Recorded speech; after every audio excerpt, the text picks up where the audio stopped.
don't even hang out there because I don't want to be, like, the camera actually is on, it's just quiet. And no one needs to see me eating pizza. Yeah, that's great. Oh, cool, yeah, I Yeah, Where do you find Channel 10 on TV? Like, I can't find it. It's a live stream on YouTube, isn't it?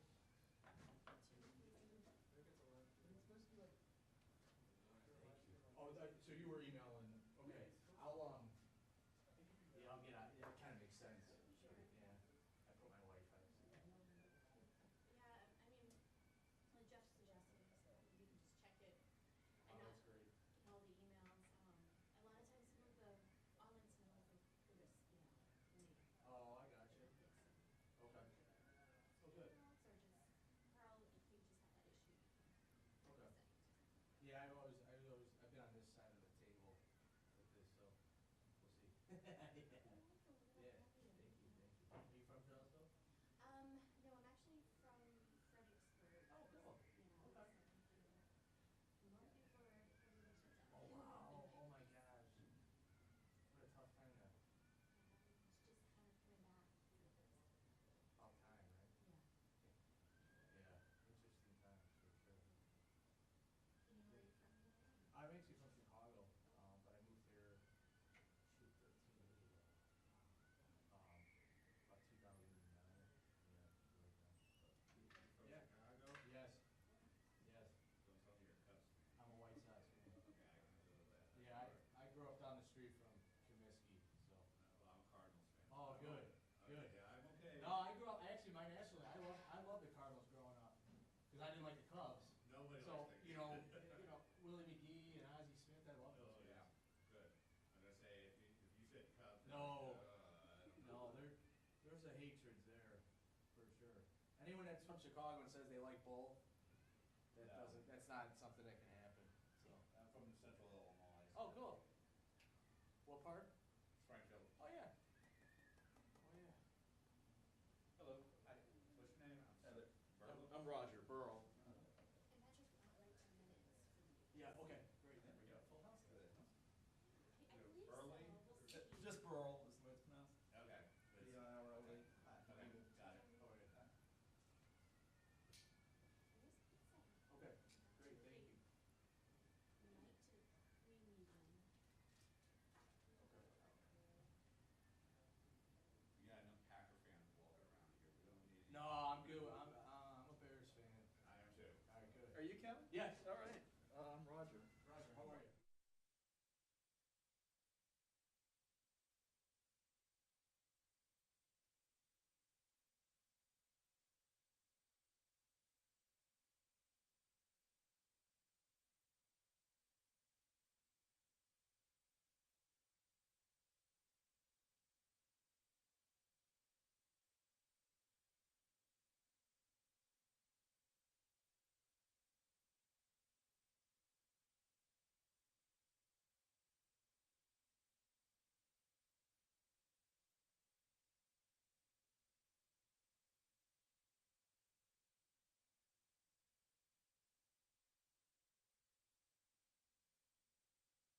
how are you?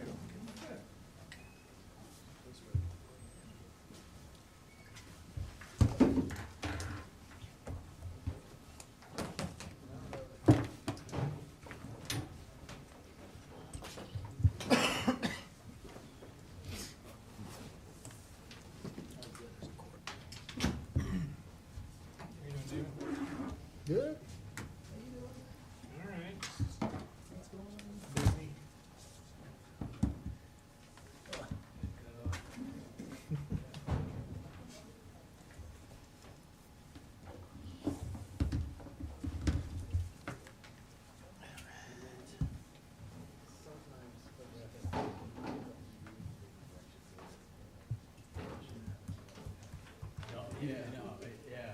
You were here. So Kevin, you're on with hardly any introduction, so you have your member of the board you want to put along the voting thing that you feel like you have got information, but you feel like you're, Yeah. Probably best. okay, Yeah. we can wash out, Yeah. let's go. Yeah. I'll be sponsored by.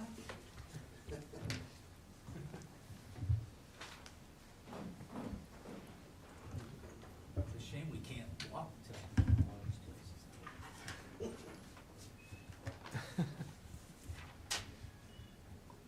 Say, while you're doing that,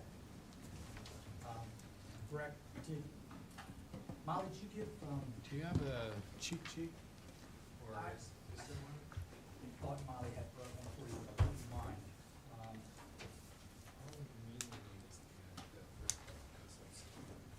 How are you? Of the, Kevin. Hi, Kevin, I'm Ron. Nice to meet you, Ron. Nice to meet you.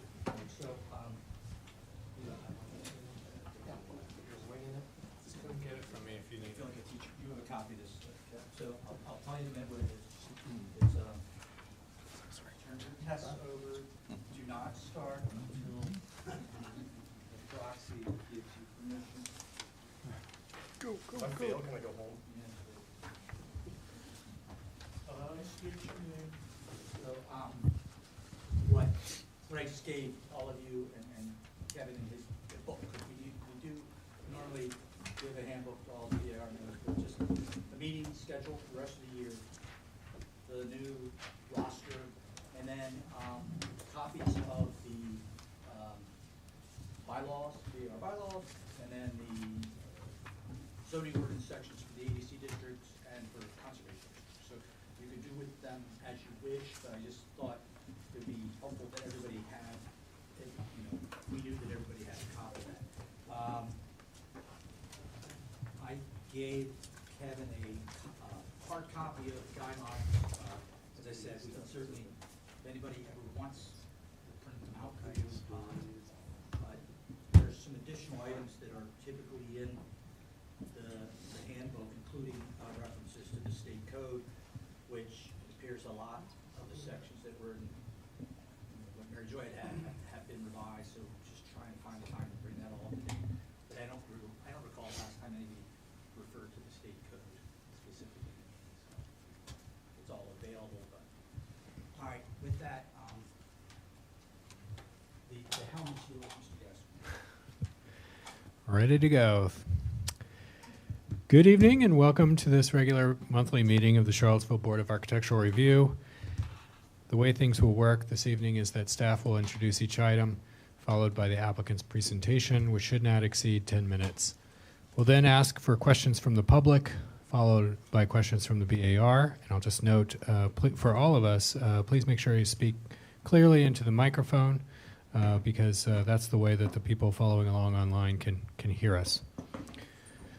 After questions are closed, the chair will ask, that's me, will ask for comments from the public. For each application, members of the public are allowed just 3 minutes to ask questions and 3 minutes to offer comments.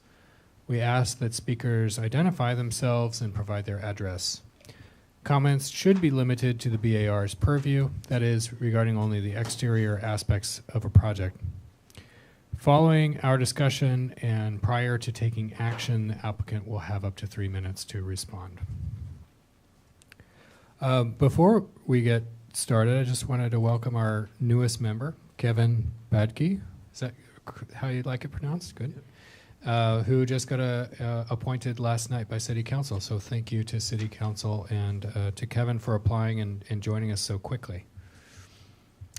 The first item on our agenda are matters from the public that are not on the agenda, or if they have comments on something that is on the consent agenda. Do we have any matters from the public?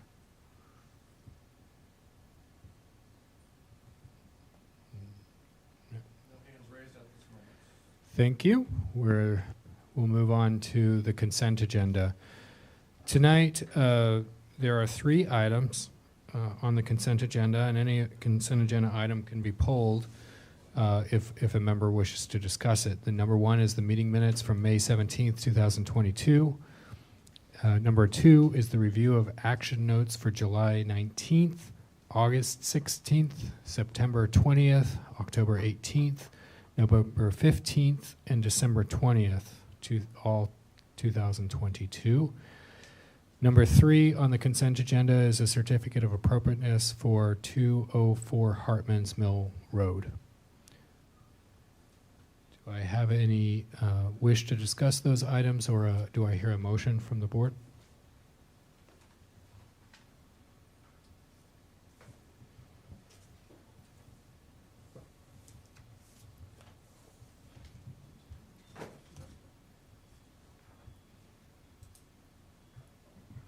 There we go. I assume that what you want is a motion to accept the consent agenda? Correct. I so move. Second? Second. All in favor? Aye. Aye. Opposed? I'm going to abstain just because the minutes, I wasn't here for those. Okay. Abstain. Okay. The motion passes with 2 abstentions. So, have a great evening, unless you'd like to stay for the entertainment. Possibly. Thank you very much. It'll be riveting.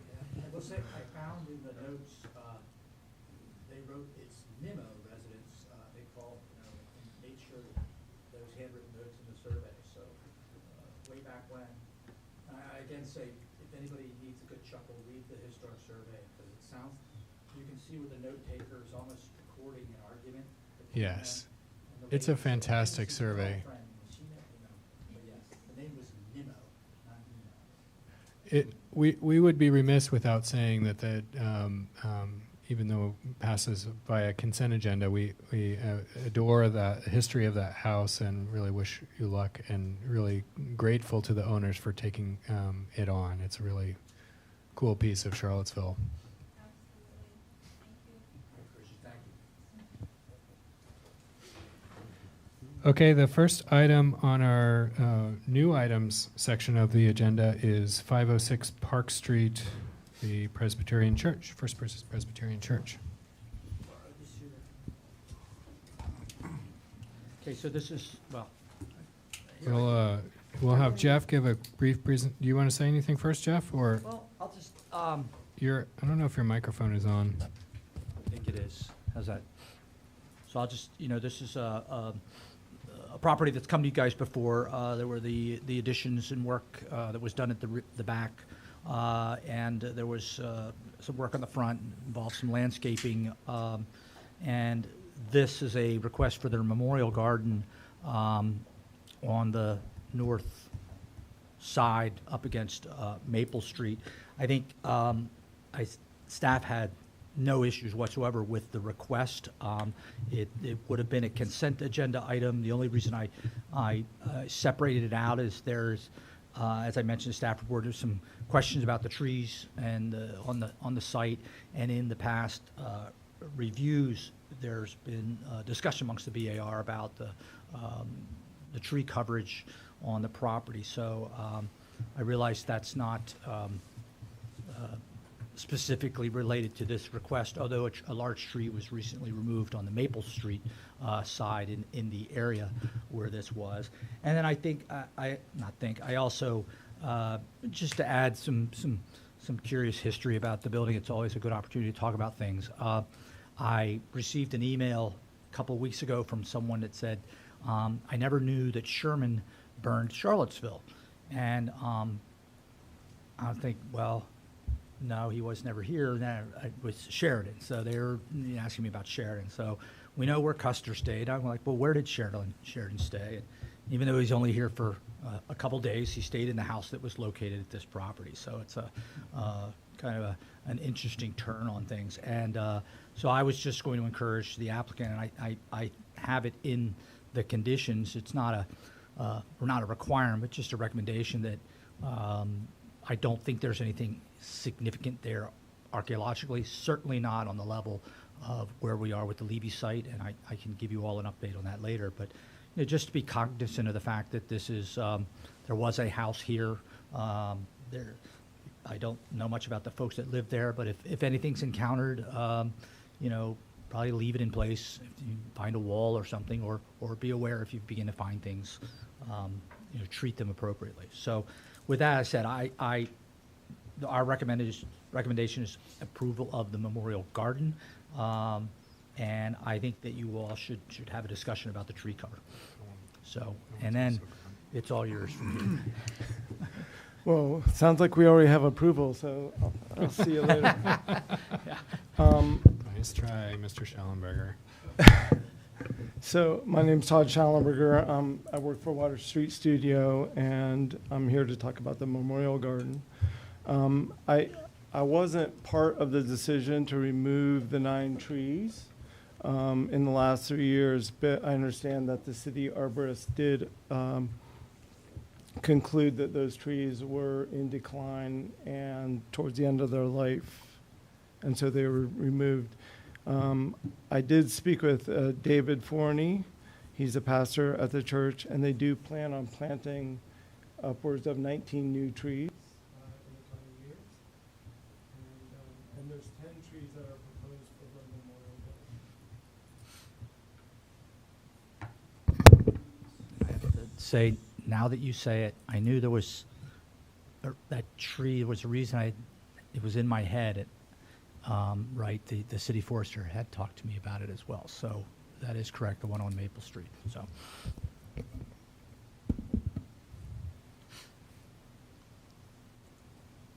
Okay, well, you're welcome to make any additional remarks about the garden design if needed, or we can see if there's any questions and you can have the chance to respond then.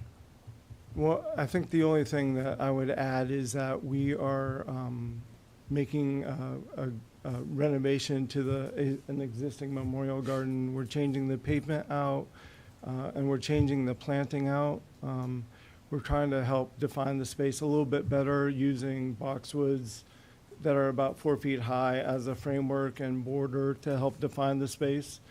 The space will be used for ceremonies and events. And it's basically a small gathering space. We're trying to make all the plantings relate to the church and be a white flowering garden.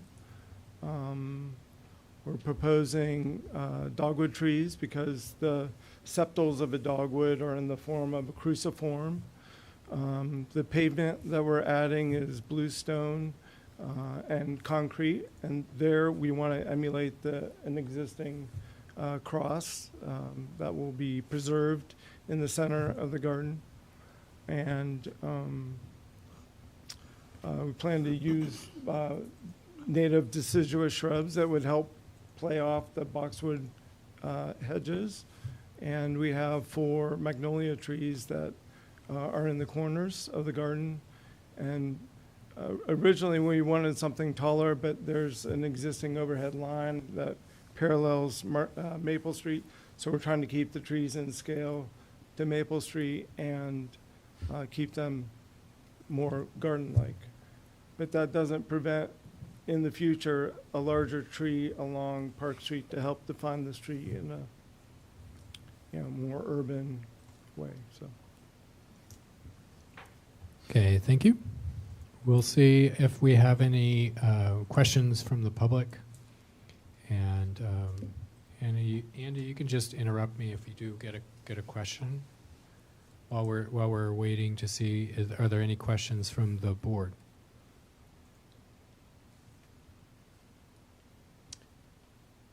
No questions. Okay.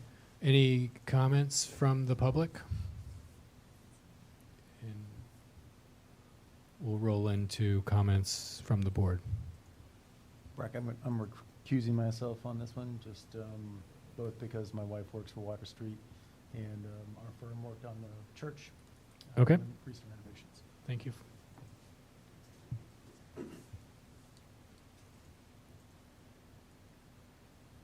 Well, I'll jump in there first. It's really probably I really don't have any comment or critique of the garden as designed. I think it's a beautiful addition to that landscape and fully within our guidelines and all of the direction that our guidelines give, especially related to use of native plants and pedestrian scale. I think it'll be a beautiful addition. But I think it's important. The reason why this is not on the consent agenda is to take a moment to just note that the significant loss of canopy trees on this property has made an impact on this district. And it is really, whether it can happen within within the bounds of this project, I think that there's a real need for considering canopy trees of scale to give back to the city.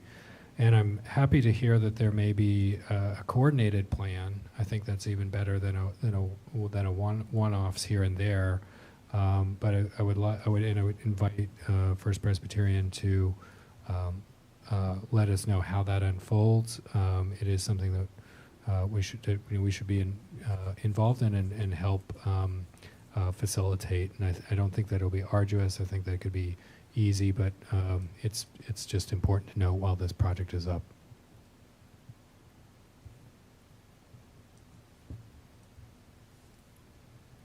Any other comments? Yeah, I guess, so I was a little confused because I saw Jeff's marks for where the trees had come down, and then you showed me something in Street View where they've taken down more further north on the site. Yeah.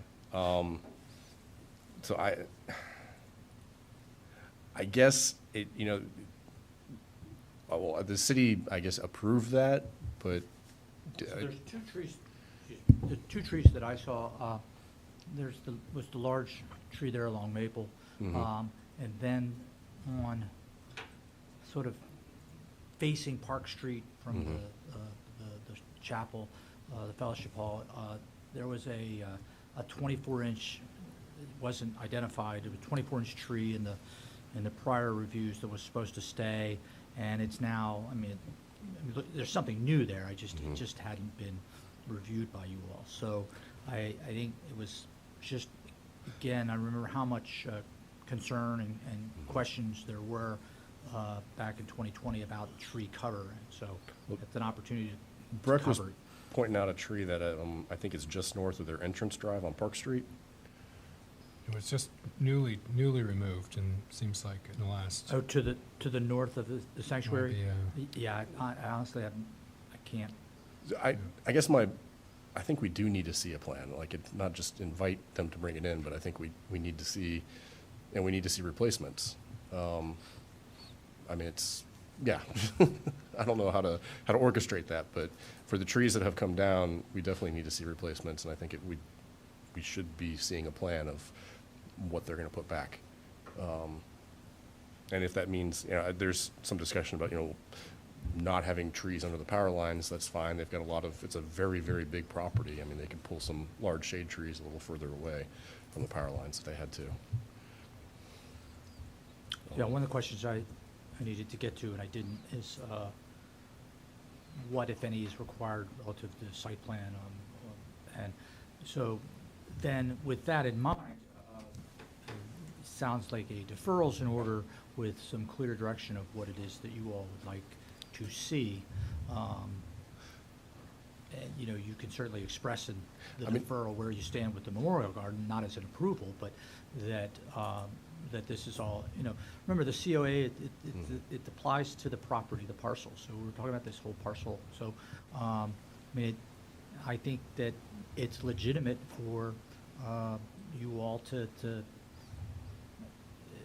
if there are trees that are going to be planted, you'd like to see them, then request that drawing as part of this request and bundle it together. unless, Breck, you think there's any timing issues relative to plantings or anything, I don't want to Probably endanger is. the project, but if you all have they said you have the right to defer something on your own at its first discussion before the BAR. Todd, are they planting this spring? That's a good question. I'm not sure how to answer that. Okay. But I do know that the church is committed to, being good partners of North Downtown and providing trees along Park Street. It's an important entrance corridor. And what's interesting with the First Pres setback off the street is it does lend itself to a strategy where you can have sizable trees adjacent to the street. And not all business owners along Park Street, where some of the buildings and houses are close to the street, allow that to happen. But I think on this site, and given the fact that some sizable trees have already been lost, it'd be nice to really think holistically about that edge. And maybe the language is not one of distrust, but more of just procedure. That we covering our bases, that we should see these. It should come back to us. Yes. Do you know if, you mentioned a very specific number of trees, do you know if there's a plan already in the works, or is this just more generally? what they It's would in like it's in the plan for the works. Okay, so it's underway. Jeff, did the BAR approve of the removal of those trees in the first place? That's what Brooke said. Not it's identified as a 24-inch deciduous on the prior review. This large tree that is on Maple is where, sometimes I'll get a question and I now recall that this was about where the city forester say, hey, what do you think? What are the circumstances here? So there are times where if a tree is dangerous, we allow its removal. So the tree, the 24-inch was removed, something was planted in its place, I don't know what, and I can't address the north side, I didn't really look over there. And then as far as additional trees or planned trees, I think that you all can request, a plan. I think that's reasonable. I said, I know that there are some tree cover requirements for properties, but. Well, given the recent loss of some really significant trees, and that it appears that a plan is in the works, I think that it would be both expedient for the congregation and from our point of view, better to consider the site plan as a whole and see if Mr. Schellenberger be willing to ask for a deferral so that they can come back with a full, not a full landscape plan, but a tree planting diagram of how the congregation is planning on moving forward in that regard. I said, you all can defer it yourselves this first time. You don't have to request it. So if we defer it, then they would need to come back next month. Is that right? Mm-hmm. So they would need to submit in the next, what? It's, Todd, would you Yes. like a deferral? yes. Preferably not, but all I know is I know the church wants to start building this in the summer with a demolition and then have planting for the garden in the fall. Well, so I guess either we're going to defer you and you have to come back next month, or if you request a deferral, unless, does anybody want to make a motion for approval? Sorry, I'm doing Breck's job, I shouldn't, I'm sorry. We'll come back next month no matter what with the trees. I'm just curious, is there any way to do this with the following conditions? Is that you can approve the memorial garden subject to a planting plan being presented and approved of by the board? I don't know if that gets them anywhere, but is that a possibility? From what I gather, that's not a condition that we would be able to make. Sometimes we ask for things to be filed for record, and that can happen, but not subject to an additional approval from us. But no one's objecting to the design of the memorial garden? No. Right. Okay. I think what it sounds like is you really just want to see a plan that indicates, what's been planted new that might differ from the prior review, and what are the plans for appropriately sized trees elsewhere on the property, so that we have some record for that. And I think that's a relatively simple request, and probably something they could. It'd be nice if that plan could include the trees that have been removed in the last year. And then I will follow up on anything that's necessary relative formality with a site plan. I just wasn't able to do that, but I think that's reasonable. They can certainly, like I said, you all get to defer regardless, but they can certainly come back next month with this and say, we don't want to show you a tree plan, we want our approval. Taking it to the absurdity, but I think it's reasonable, and certainly given the calendar they've talked about, I think it fits within their calendar. You haven't indicated in any way that we're VARs opposed to the Memorial Garden. It's really just trying to document and know what trees have changed and what trees are proposed. And I think with that then are there any recommendations of any things that you would prefer to see at this site relative to tree cover? Any suggestions, recommendations? Well, I think the comment's been made about canopy trees of scale. This is, I think the trees that are included in the Memorial Garden are perfectly suited for that use, but they are smaller statured and not contribute to the character of the district in the way that those large canopy trees have in the past.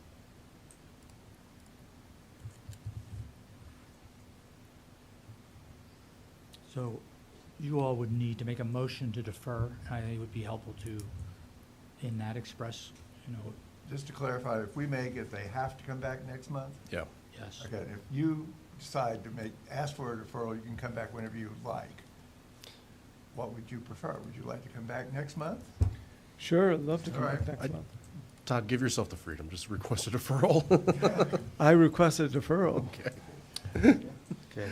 I would still urge you all in accepting their deferral to just be clear what it is that we would like to see, just for the record. All right, I move to accept the deferral, and we would like to see a general tree plan for the site that includes trees that have been removed and those that you're proposing to put back in their place, with the preference for trees of, canopy trees.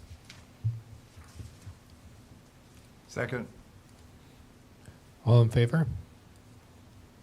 Aye. Any opposed? Any abstentions? All right. Great, thank you so much. Appreciate it.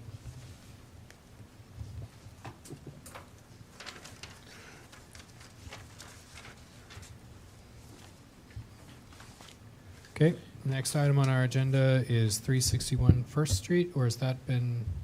The applicant requested prior to the meeting that be removed from the agenda. And I'll have a conversation with them about, just make sure we're all on the same page if there's anything I can do to assist them, but they have requested it be removed. I think typically we've just crossed it off the agenda as if it hasn't happened. Okay. But I have the, in essence, asking for, I think, a withdrawal, but, was it, yeah. Okay. So that brings us to item number 6, a COA request for 130 Madison Lane. Okay, so this is 130 Madison Lane is a fraternity house constructed. James, you said 1908. We have 1912. It's one of those. I think maybe the fraternity was founded in 1908. building dates in 1912 or 13. Well, it's always, it's always a roll of the dice sometimes on these Right. construction dates, but, and it was constructed for this fraternity. It's Georgian Revival brick with Doric columns and a flat portico roof, except for the railings on the portico roof, which were added, and those on the main roof, which were altered in 2008, we believe. The exterior remains relatively unchanged since the construction. It is one of the earliest fraternity houses at the university, according to the National Register nomination. The request here, and just a little bit of background, there have been the side patio area and rear patio was something the BAR approved back in 2008 and 2007. Most of this project seems to be kind of just some maintenance and repair to what was installed back then, not necessarily alterations, but just patio decking. The two big questions are about the, I call it a widow's walk, but that's not, I don't think that's the appropriate term for this, but the railing up on the main roof, which had been a Chippendale design. The applicant had done the research, sort of determined what a reconstruction of that would be, and has proposed a reconstruction using wood. We had, the BAR discussed earlier at the preliminary meeting that we've approved in the past a composite material railing that was of a similar design. So I've offered that to the applicant, and you all can have that discussion. I don't know if there's a preference, but if that allows them some flexibility, you can express that. And the other big question is that this is a slate roof, of which the portion of it above the portico was replaced in 2008, and that primarily due to activity on the roof, as most of us that were in fraternities know. We're not supposed to go, but that's a lot of activity on that roof and caused those shingles to have to be replaced. The remainder of the slate is in very poor shape, given the Kevin did some drone photos. And actually, I didn't share all the photos, but looking at the ones they took with the drone, very detailed. It's a beat-up roof, and so they're proposing to replace the remainder of the slate with a faux slate product. The discussion earlier was whether to go with the mitered corners on the hips, or as they've requested, to go with a metal cap. And then there would be just repairs done to the round dormers that exist on the house. If you can, looking at the photos, and I can certainly call up other images if you want, but they just really do the repair on the flashing at the dormers. So we have in the past approved the replacement of slate with a faux slate material. I know you all had some questions about this. More so not from what it looks like, but how it would be, how it would operate as a mitered hip, so you can have that conversation with the applicant. So, and where, I think I laid out in here my questions, sort of looking at the images, sort of struggling with what, how we treat the slate roof. There was one question I did point out in the staff report. There was nothing about the slate being replaced on that front section, but there is a drawing in one of the 2008 submittals with a simple note about replacing it. So whether or not it was discussed specifically or not, it was part of what was presented. So, and I think, I'll just say, this is one of those where you want to use the right words. So we say restoration of this railing. It's actually a reconstruction or a recreation of it, so because the original is gone. So with that, do you all have any questions for me? And Mr. Schaefer is here tonight. And thank you for coming early. We're unexpectedly ahead of schedule. I won't complain about that.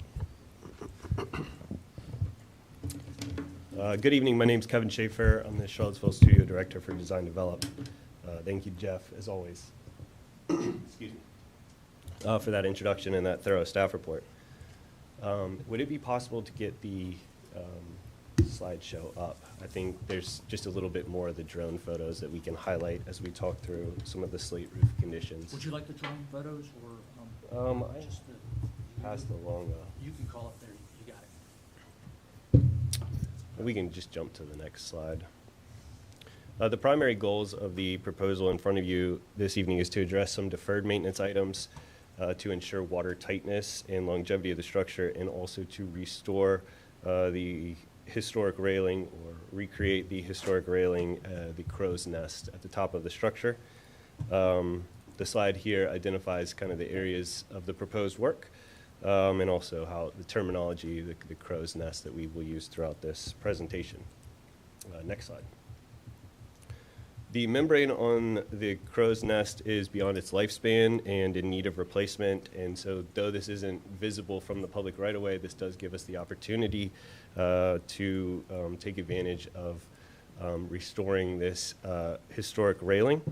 The original railing on the crow's nest has at some point in time been removed and replaced with a welded metal railing that is not historic or appropriate. And because we understand the importance of replicating a historic element not through conjecture, I just want to take a quick moment to talk through our process on recreating the historic railing. Next slide. First, the existing building was scanned with a 3D point cloud scanner, both inside and out, for an accurate understanding of the existing conditions and a digital record of the structure. Next, we modeled the historic structure off the point cloud to ensure confidence in our digital replication of this existing structure. And with this 3D model created digitally, we are able to align our model and some found historic imagery at the same angle and perspective. Next slide. These historic photos are high quality scans of the original negatives that were found in UVA's Holsinger's collection, and they were taken in March 1919 and sometime in 1924. From this model and photo alignment, we are able to produce an accurate replication of the original railing. Again, confident in our analysis on proportion, sizing of the railing members, and specific motifs found on this original architectural element. Next slide. It's important to note that this area is not an occupiable space, and so this railing is not required to meet building code standards for a guardrail. It is indeed lower than what the guardrail requirements would be for today and have openings that are bigger than what's allowed. But because this is an unoccupiable space, this is simply an architectural element, and we have no concerns about meeting building code requirements. Next slide. So the restoration we're proposing, or replication, will be done using Akoya wood, which is a pine species from the Netherlands that has undergone a modification process that turns the radiata pine into an exceptionally stable wood. This product has been used at UVA in restorations of the railings on the lawn, and it was recommended to us for this application, which will be very exposed up on the crow's nest of the roof. We'll be specifying stainless steel screws for fasteners, mortise and tenon joints for the top and bottom rails, and we aim to ensure high quality priming and painting on a routine maintenance schedule, because the goal here is to ensure a high quality railing restoration or replication that will look good for the foreseeable future. Next slide. Regarding the slate roof and understanding that this may be the subject of the most scrutiny given recent BAR rulings and just the historic nature of this tile, I do want to convey that to the board that St. Elmo's Hall has carefully and deliberately considered the state of the roof before making this request. So after extensive review and consultation with roofing subcontractors, architects, historians, the owners feel that replacement with a synthetic slate is the best path forward to ensuring the longevity of this structure. The slate, as Mr. Warner has noted, is in poor condition. It's been subject to wear and tear over the past 110, 115 years that is more intense than a normal slate roof would undergo. And also, as mentioned in the staff report, there's irregularities in the tiles. There's odd tile shapes, and there's random placement of tiles, perhaps lending to Mr. Warner's theory that this could potentially be a salvaged roof upon original installation. Next slide. So like I said, in an effort to better understand the existing conditions and study the roof more carefully, we did do the aerial drone footage to try and get some detailed shots and evaluate each facade carefully. These images show broken and cracked slate tiles that are prominent on all sides of the roof. Next slide. Particularly concerning from my perspective is the patchwork that the project has already undergone. This large portion on the western facade is out of synthetic slate. These are around the trouble areas where the slate has undergone more wear and tear as students have transversed to the crow's nest over the years. And so that's why you're seeing the synthetic slate replacement in this location done in 2008. Next slide. And in fact, what we see on all sides is some form of patching, particularly around the typical trouble areas that you might find on a roof. Roof valleys, cricket chimneys, around the dormers, as Mr. Warner mentioned, have all been reflashed or patched in some way. So there isn't a single facade or side of the roof that hasn't had some form of patching associated with it. Next slide. And it's been noted that several areas of the ceiling and the upper floor have had to be replastered and been repainted as water infiltration has occurred throughout the years. The current St. Elmo board president noted to me that moisture continues to appear through the paint in some areas, and there is very limited attic access in this third floor, so finding specific leak locations is particularly challenging. The fear from the St. Elmo organization is that the continued deterioration of the roof will lead to rot within the structural elements, and a roof replacement will eventually become much more invasive and extensive. Next page. It is important to note that in order to restore the slates and ensure the water tightness on the roof, we did attempt to source Buckingham slate. Buckingham slate is currently not available for roof tiles, as the current deposit is, and I'll quote here from their website, better suited for the production of flagstone, decorative stone, and hardscape products. So that just kind of presents another logistical challenge in sourcing a Buckingham slate roof tile at this time. Next slide. We know there are challenges to the synthetic slate, mainly around the trim details that Mr. Warner has identified. Because of the hollow core of synthetic slate, a mitered hip corner becomes very challenging, if not impossible. The existing house does have that mitered hip corner, but it has been identified also as an area of a leak concern location. It's also been identified by city staff as a area to potentially rectify leaks in the future. So we are suggesting that hip ridge tile, as Mr. Warner mentioned, but we are open to the board's guidance on the preferred hip detail.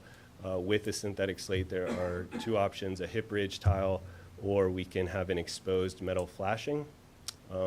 We are proposing all copper flashing, particularly around the crow's nest. You'll have some exposed copper there. Around the valley in the rear, there's exposed copper flashing. So it could be a design solution to have an exposed copper hip ridge along all four sides. Next slide. We are aware that the board reviews each application individually.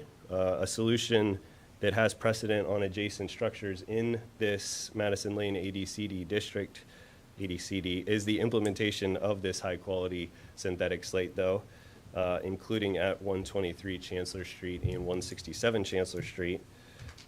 Furthermore, when you consider the application individually, the poor condition of the existing slate, the recent water infiltration, and the previously performed patchwork with synthetic slate all makes this individual application all the more logical and appropriate from my perspective. Next slide.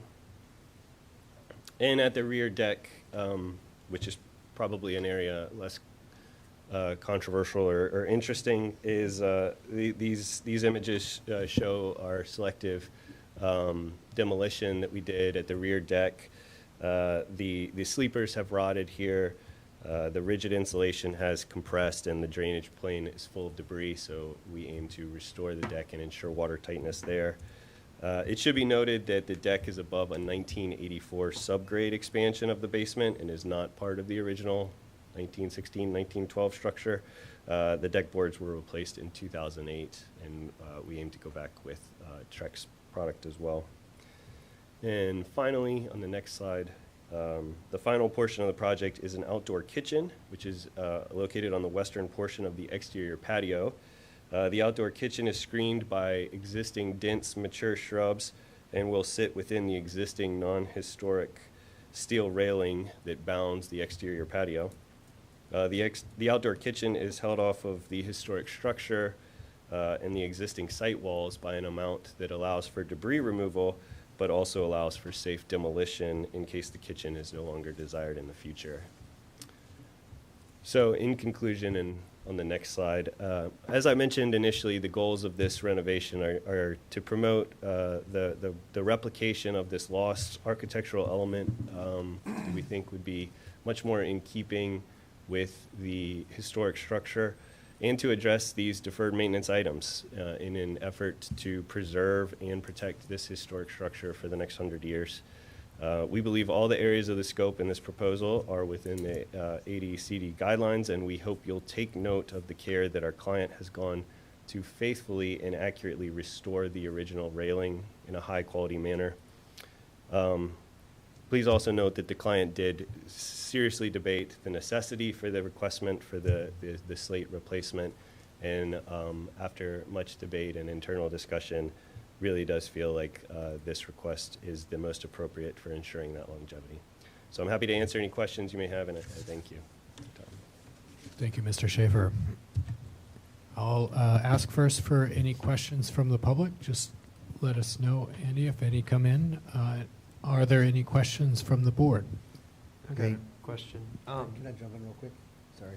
Mr. Chair, I just want to recognize that this is my fraternity, and I was a former member of the board of directors, but I'm no longer a member of the board of directors, and I will not benefit, financially in any way from this project. So, per our discussion during the pre-meeting, I don't feel I need to recuse myself from the voting or discussion. Okay, thank you for that disclosure. Just to confirm, the application is to maintain the existing synthetic slate that has been applied rather than replace all of the tiles? No, this will be a holistic replacement and reflashing. There's still reflashing that needs to be done around those existing dormers directly above the portico, and the idea is to replace with a cohesive material so that it looks all uniform. And what's the expected lifespan on the synthetic slate tiles? That's a good question. I know they have 20-year warranties, but it's a good question. I've got a question about gutters and downspouts. Are you replacing those? The original copper gutters and downspouts are to remain. So no, we're not requesting that. There is one gutter that's been damaged on the rear exterior of the patio. It is not in the public right-of-way view, and it would just be replacing in kind, more a maintenance item than anything else. It's just a rainwater leader, a downspout. Can you review again the options that you had for the eaves? The hip joints. Yeah. Okay, so yes, there's two hip details that are available in a synthetic slate. The first is a hip cap tile, which is a 90-degree or whatever angle you need it to be for the hip that covers that joint of the tiles as they come together. And because of the hollow core of a synthetic slate tile, we can't cut that edge and form a miter. It affects the structural stability, so that's why we have to look to these alternatives. The other would be an exposed metal flashing cap that goes down that ridge, and then it would have, they call it a return, that the tiles would then butt into. The picture on page 11 of your that shows an example of a hip hotel doesn't sound like either of those. So I think we have that in the, this presentation. If you could maybe scroll through. I believe we are showing the hip tile on that.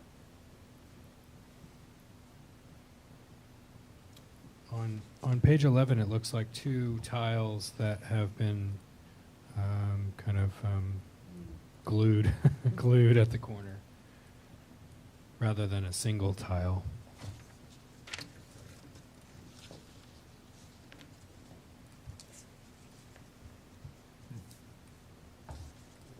Somewhere in there, we can, if we could pull it up, that would be great. There it is. Page 13 of this document.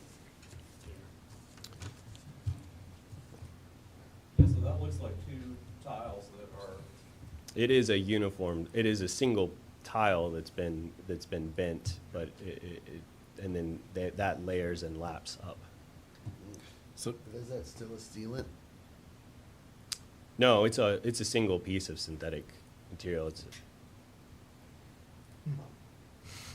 if you guys have a minute, I've got the product website up, and I can email it to you guys, and there's a picture of what the hips look like on there.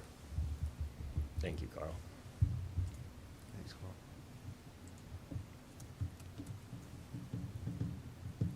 Carl. Other questions from the board?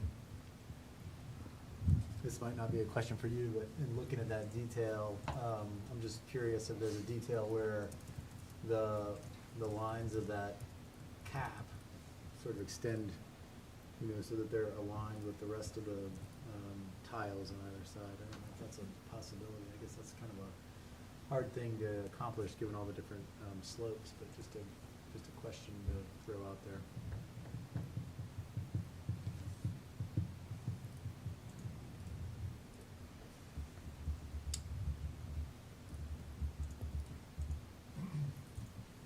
Other questions? So you'll be replacing the membrane on the flat portion of the crow's nest as well, okay? That's correct. Okay. And the rigid insulation that provides the pitch for that. We're actually increasing the pitch slightly. The ridge wouldn't be visible from the street or anything like that, but we're taking it. I think it might be an eighth now, but it's certainly, the rigid insulation has been compressed over the years. Probably taking that to at least a quarter, but potentially a half to promote water drainage. I will say, I love the new railing, the idea of restoring it to that. I think it's a great improvement. Great, thank you. One more question about the railing. So have you had any discussion about, since you're replacing the one up above, to replace the one above the porch? So that one wasn't there originally. That was added sometime in the 80s, I believe. Later than that. Sorry. No, go, please chime in. I know it's after 2002. I feel like it's somewhere around 2008, like when that was the fraternity's 100th anniversary. So I think there's a lot of work done right before then. From an architectural standpoint, I'd love to see it go away, but I make an assumption that the board of directors' liability and insurance would rather it stay.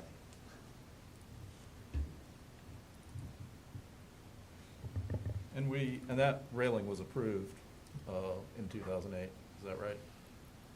To the best we can determine, yes. So that's sort There of a- were, I don't know. there were discussions about it, to the best we can determine. So, thank you, Carl, for circulating the website. It looks like there are maybe two options for the ridge. There's a hip and ridge tile one piece and a hip and ridge tile two piece. Oh, where did you, I didn't see that. Page 18 of the. Oh, yeah. We should Oh, there probably it is. copy you on I'm email. staring at it. It's like- Breck just pointed out my screen. Oh, there it is.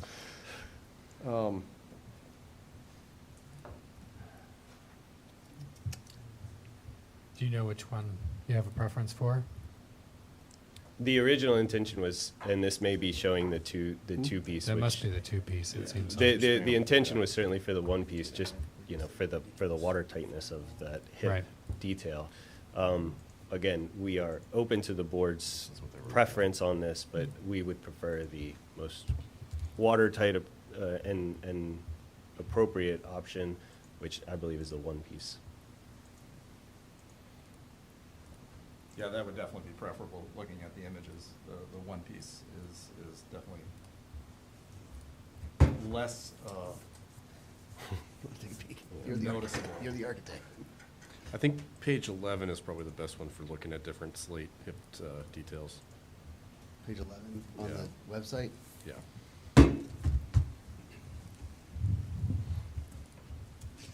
I just want to keep the discussion moving along. Any other questions for the applicant? Sorry. Or shall we move to comments?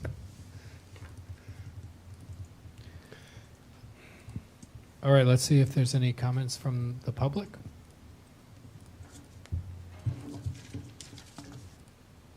Comments from the board? I'll just jump in and say, I mean, I think of any slate roof that does deserve to be replaced. This one, this one meets the requirements. So yes, have at it. Obviously, it's already got synthetic slate up there. So again, it's in our guidelines. You can use it. In the past, I was a little bothered when you gave us this, I think for a previous project, you showed us this product, and the hip seemed really prominent. I think maybe I'm a little less concerned now. Maybe they have better images on the website now. I don't know. Yeah, all in all, I'm happy to approve the whole thing. I want to commend you on the nice replacement of the railing and going the extra mile and doing the research and doing the facsimile that replaces what was there. It's definitely a huge leap above what's there now. I don't know, I kind of feel like where it would be nice to take the front one off above the porch, if there has to be a railing up there for whatever reason, it would be nice to see the two matching, but understand too that that's might not be in the scope. While I don't particularly like faux slate, it seems like it makes all the sense in this particular case, given the lead times and the need to prioritize protecting the structure of the old house. I think you guys did a great job. I think the sentiment to replace the portico railing with one that matches the crow's nest, we'd be in jeopardy of like false historicism there. So I wouldn't necessarily recommend that. But beyond that, yes, I fully support the application.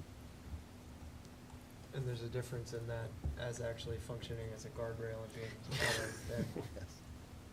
the shorter crow's nest rail. Would you recommend any kind of replacement of what's there now? I mean, it's I guess the question between false historicism versus Right. something that's Yeah. totally out of place. Didn't Monticello put glass railings up on all the dependencies? That I'm not sure.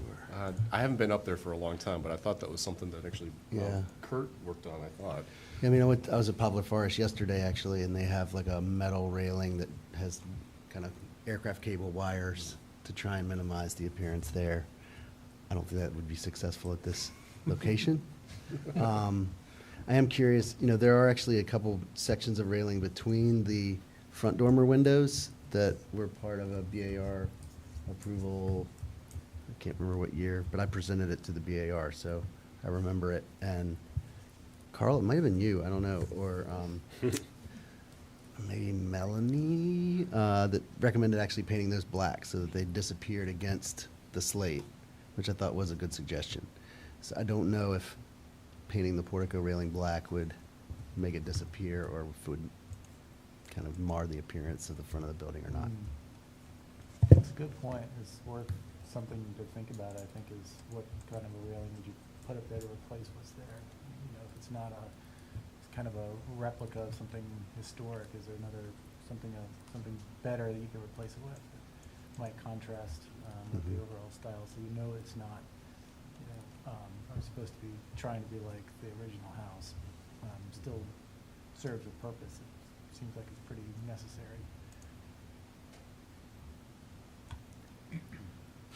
I'd just add, in addition to the commendation that Mr. Timmerman gave about the research that went into this, I want to specifically call out and applaud Design Develop for their application of technology using drone and modeling, photo matching as part of that research. I think it makes for some interesting discoveries and development of new techniques that can help a number of projects in the future. Thank you. Would anyone like to make a motion? I'd love to. Having considered the standards set forth within the city code, including the city's ADC district design guidelines, I move to find that the proposed patio renovations and railing reconstruction at 130 Madison Lane satisfies the BAR's criteria and is compatible with this district, and that the BAR approves the application as submitted. I'll second that. All in favor? Aye. I, Any opposed? No. Any abstentions? No. Thank you very much. Thank you Appreciate it. very much. Good luck.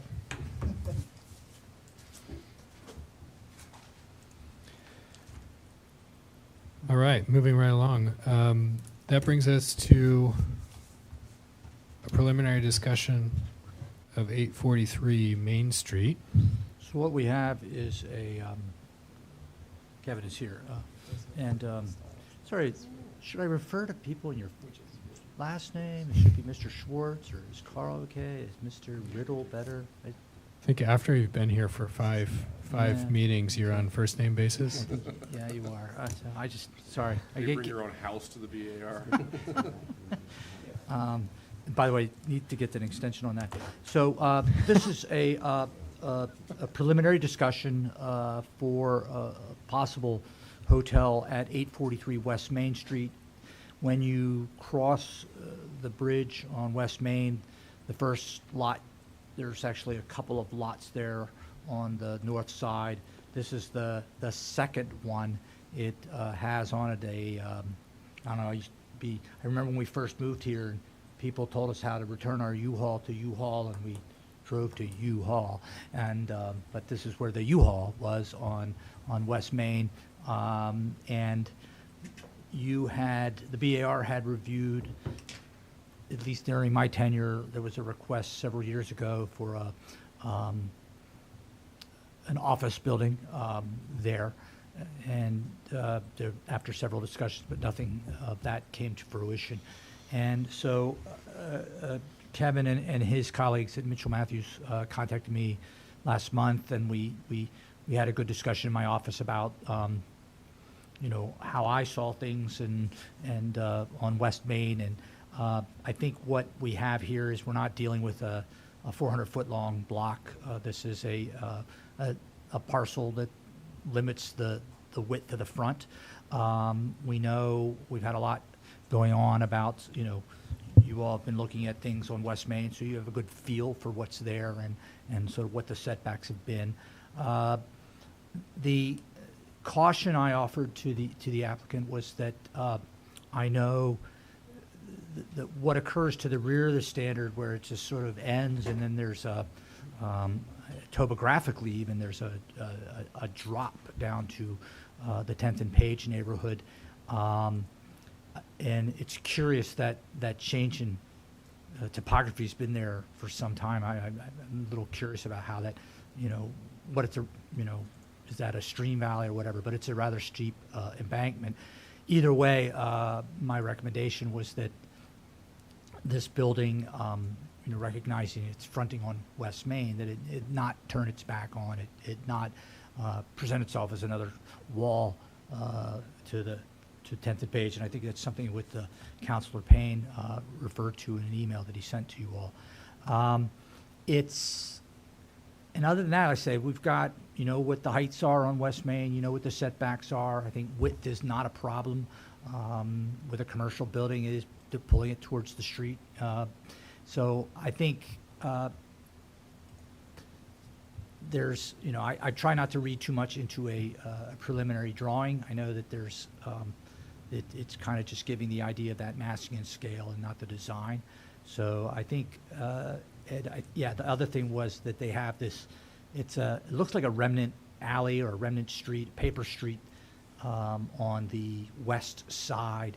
And if that, allows a break, I know that there's, zero lot lines that you could take advantage of, but I think one of the things we've learned over the years on West Main is to try to mimic those breaks, the permeability of that street wall, so that we don't end up with a canyon of buildings. So I don't know, do you have any questions for me on that?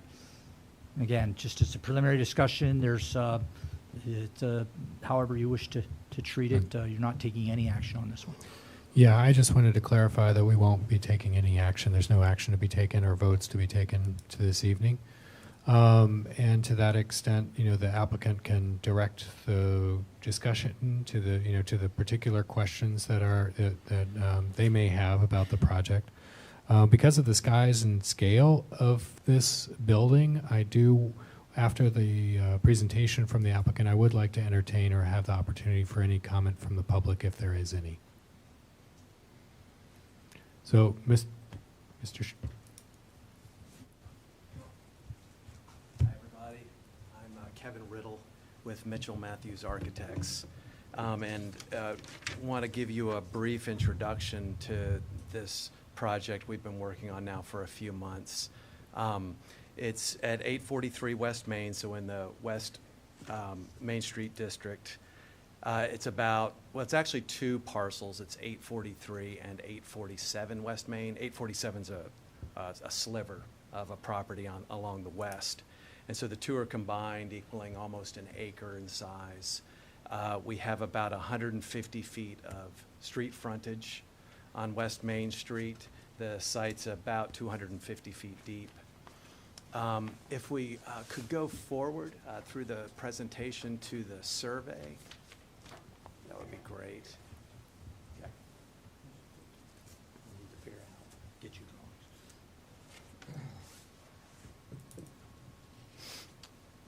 Sorry, the placeholder we have is the Seal of Charlottesville.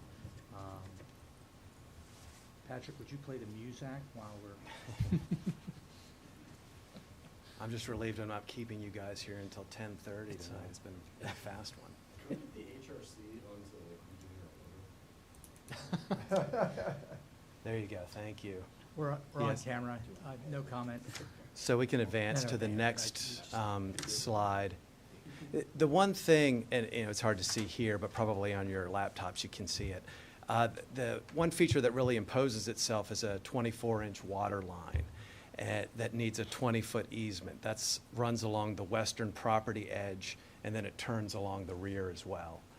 And so if we go to the next slide, please.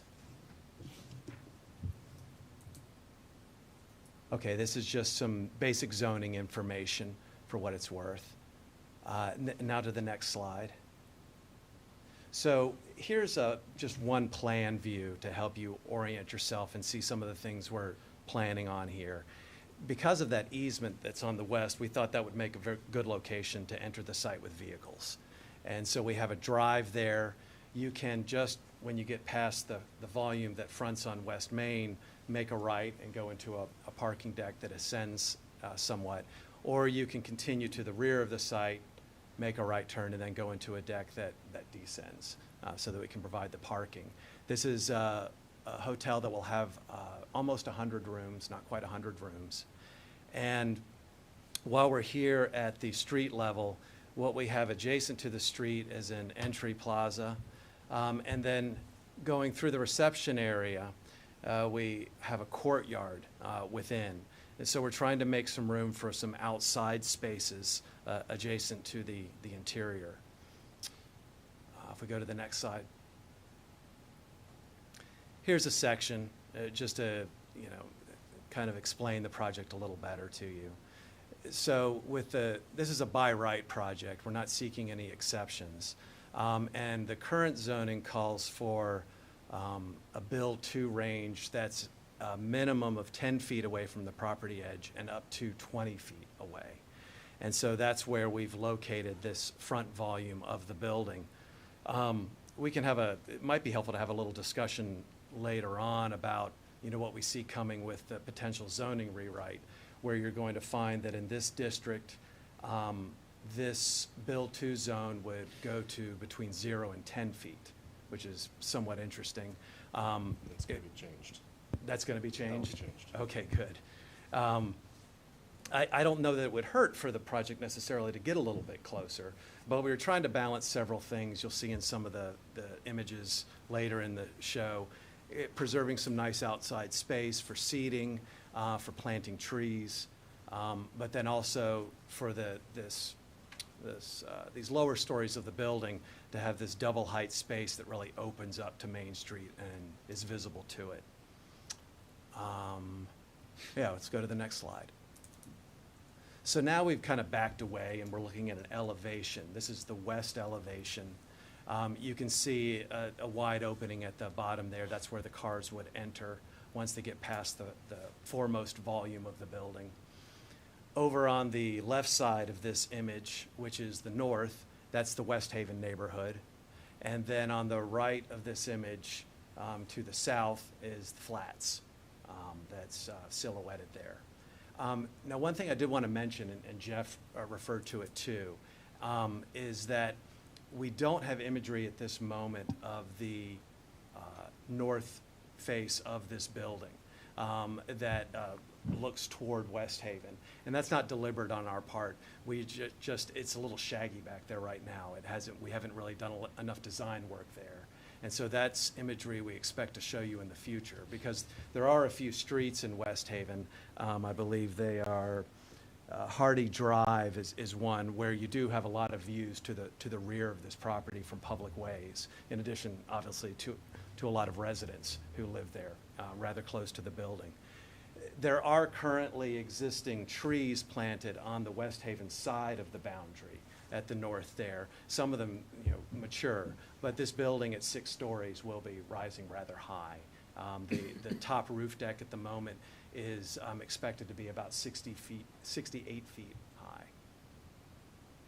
high. And the next slide, please. This is the West Main Street facade. And so you see we have a lower volume that covers much of the width of the building, but not the entire thing. And that's a space in which there's going to be a restaurant with double height spaces. The 4 stories above that are set back, those are the floors that will have the guests' rooms. And at the topmost level, which it'll become clear in some of the perspectives later on, we have basically an outdoor space, a roof lounge that will overlook West Main. So we go to the next slide. Now we've turned to the east elevation, and this is where we open up a courtyard. And currently we're planning on potentially lining that courtyard in the upper stories with balconies that extend around it and give it some layering. We also expect to have some trees planted there, maybe medium height trees. We're still sort of zeroing in on some of our landscape choices there. On the left volume that's closest to Main Street, you see we have an image. I think this is a sort of an older topographic map that we've put there just to offer the potential for there to be a mural on this wall, at least as long as there's not a building next to it.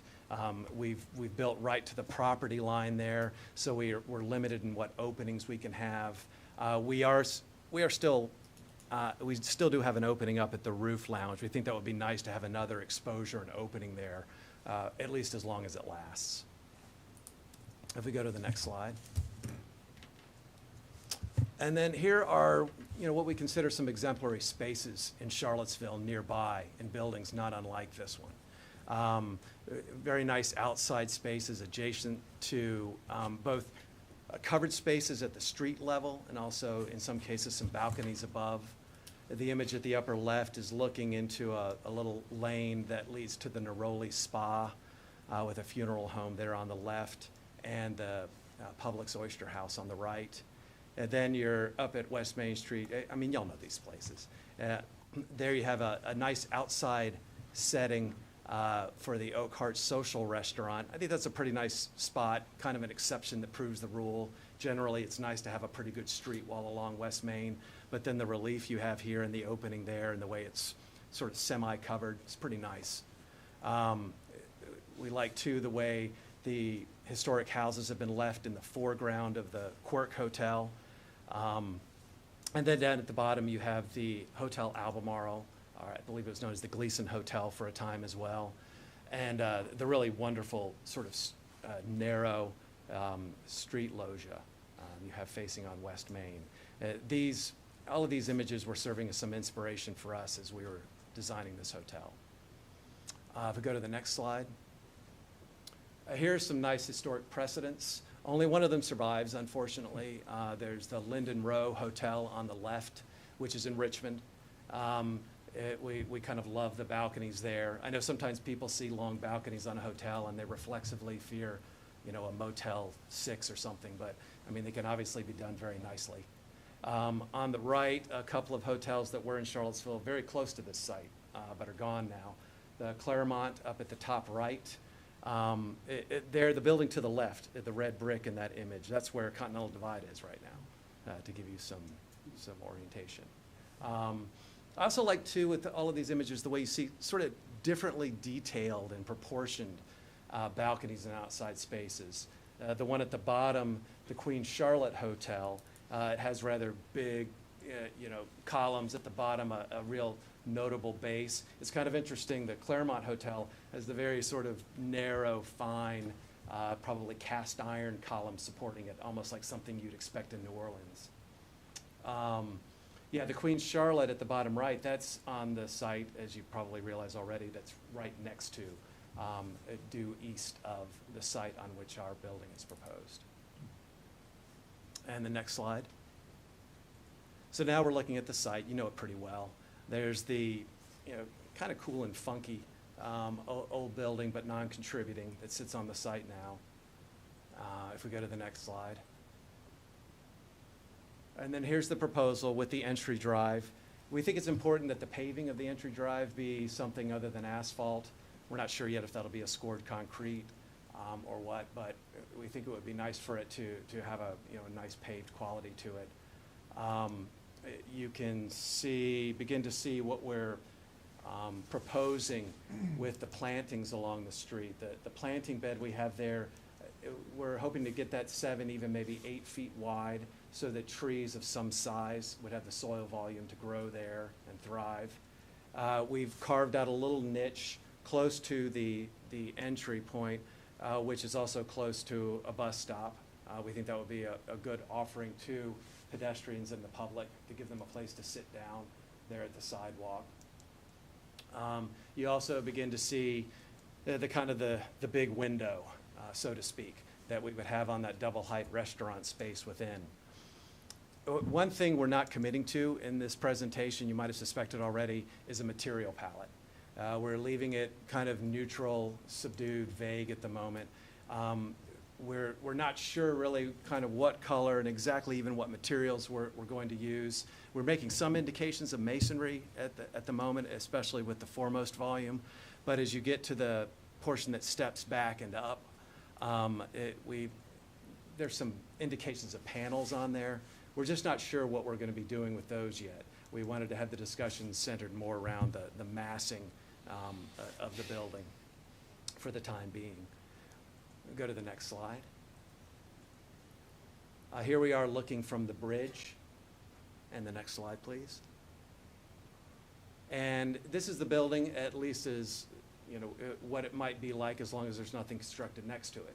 So you would have a lot of visibility back to that courtyard for some indefinite period, as well as the balcony spaces that line the rooms up there. And the next slide. Here's the idea of some potential mural. I think we like the idea at the moment of something quite abstract, but who knows?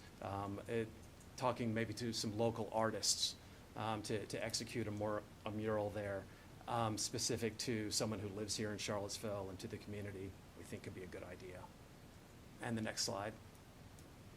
This is not to scare you so much as just to remind you that there could be some building very similar in height and massing to this building down the road. And so much of what you're seeing there could be totally obscured in the future. But we also like the idea that in carving out the courtyard in this building, it might encourage someone who builds next door to carve out a sibling to it, so that it would only expand the internal open space that you could have and potentially two buildings rather than just one. And the next slide. Here we are kind of directly across West Main Street. We're probably standing kind of right in front of the corner of the flats. And the next slide. So we're expecting at the moment, it would be great to have 4 trees that would grow to some height, maybe 40 to 60 feet planted in those beds there. They would really be welcome along the street. On the right, we picture a kind of a different space, one that extends back a little bit, more square in proportions. We haven't really programmed it yet, but it could be a great little gathering area there, adjacent to, close to the reception area for guests. Next slide. And this gets you closer in. So you see the things in a very preliminary state, but what we're kind of driving at the moment. We have a lot of kind of linear spaces, a linear planting bed, a kind of a supplementary walk that would allow servers to come to diners outside, but also allow guests and others to sort of percolate up and through. We have recessed the glazed wall there a little bit. You see here us trying to work some from what we saw at the Hotel Albemarle and the loggia there. That's somewhat recessed, also covered. We're showing at the moment a canopy that's kind of more frame than solid. I'm not sure if it'll ultimately pan out that way, but we like the idea of the way that it would create a play of shadows here that would change throughout the day. You also can see somewhat, but we like the idea that at the entry where you have those kind of long blue handles, that you would be seeing through to that courtyard in the back. So even if a building does come along to the east one day, there still is this visibility. There's still light getting down sort of beyond and through within the site. And the next slide. This is inside. I know it's not so much the prerogative of the BAR, but just to give you some sense of what we're going for and what we're trying to achieve by creating the large glazed wall and recessed area, that would sort of work in coordination with this space to create, we'd like to think, a rather nice dining hall and restaurant. The next slide. This is what it might feel like within that courtyard. You can see, looking over to the left, you're seeing just the beginnings of the bridge that go over the railroad tracks. And the next slide. And this is just a glimpse of the roof deck. We think that could be a pretty terrific feature in the hotel. And I think largely because of the location of the railroad tracks, the station that's there, it's likely that there's always going to be some manner of window that's preserved looking out toward the mountains here. So it seemed like a good location for that for us. And you also see we have proposed some framing up there. That could be used for, I'm not sure quite what. Maybe holding lights. Maybe there would be some kind of fabric covers that were used there to help keep sun off. But we think, if anything, maybe that would just go away altogether. We certainly want that area to stay open, for there to be some visibility of sky through it. Because you get that effect not just when you're up here, but you might have noticed when you're down at the street, you can kind of see up through the openings and to sky. And we think that, we think that kind of helps the character of the building. And I'll leave it there. Welcome any questions and comments. Thank you, Mr. Riddle. We don't go through typical, since this is preliminary discussion, we don't go through the typical questions and comments. But I would like to offer an opportunity for any members of the public who would be joining online if there is anyone that wishes to make a comment or question.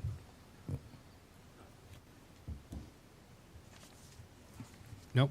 Okay. All right. Well, welcome, board. You're welcome to go. Any questions or comments? Any place you would like to go? I'll start. I think you've done several really nice moves that give some relief to the canyon effect of West Main Street right now. I mean, I think setting the building back a little bit more, having that outdoor seating area, I think those are all really, really positive things. And I think that even though it was driven by the right-of-way, having that gap is huge. It just gives a sense of sculptural relief in that canyon.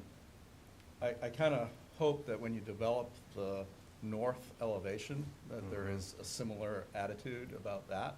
There's a stepping back along Main Street. Right now, there's no stepping back on the north side. It's just a pretty vertical. Yes. And you mentioned it yourself, 60 feet. That's something I think would improve it. Yeah, and the grade change there, as Jeff mentioned, that makes this building sort of taller still relative to West Haven. Yeah. Just, sorry to interrupt, but you all did receive the note from Councilor Payne, just so, and know if I have necessary to read that into the discussion, but you all did get it. Okay.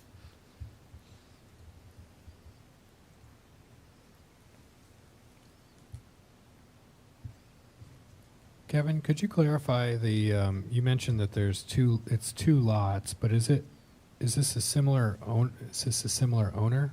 Yes. Yeah. Okay, and do you and splitting the lot, do you have any sense of how the adjacent lot it's changing its use fundamentally? Do you have any sense of how that lot would be treated in the interim? Well, maybe I'm not following you. I think they're zoned the same way. Yeah. Presumably, they would be consolidated, and the line between them would be abandoned. So Right. it would become a single parcel, presumably, when this Right. project went forward, or if it goes forward. Okay, yeah. I guess it's just a question for me about to what extent, and maybe Jeff, you could, to what extent the site plan that we consider, understand, what's happening, even if it's temporary, in some sense of what's happening in that other half of the property. I feel like you're think talking you about two misunderstood. different situations. I think, Breck, you're talking about the little sliver street lot, or you're referring to that lot. Yes. Breck, you're referring to the lot to the Lot to the east. Oh, I'm sorry. The large Right, parking right. lot. There's 3 lots. Okay, this is why it's good to clarify. I'm sorry, it's not the same, it's not the same owner there. Okay, it's a different owner. Yes. Okay. Yeah. And yeah, we're not really involved in that property to the east. Okay, that's helpful. So the sliver is to the west is where the easement is. Yes, exactly. Okay. Right. Okay, thank you for clarifying that. Another question I have about this, the sort of property bounds, is that it seems to, several of your plans seem to suggest that because of the rear setback, that in addition to the access to the rear garage entry, that you may be able to envision a tree planting in that zone. Is that your current thinking? Yeah, there actually is one thing, just in case anybody noticed it in the appendix. We were showing, these were kind of quickly dropped in there, some trees along the west boundary, which we were just discussing where the easement is. I don't think, we're not going to have trees there, again, because of the easement. However, because the easement does, when it wraps the rear, doesn't go all the way to the rear property boundary, we believe there is room to plant, 6, 7, 8 trees along the rear property boundary, as well as having some trees between the entry drive and the west facade of the hotel.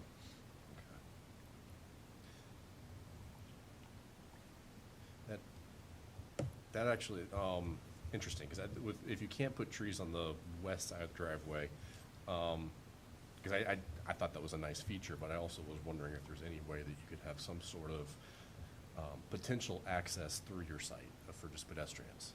like a pedestrian pathway or something. And I'm wondering if that place that you can't put trees could potentially be a pedestrian pathway up to West Main Street.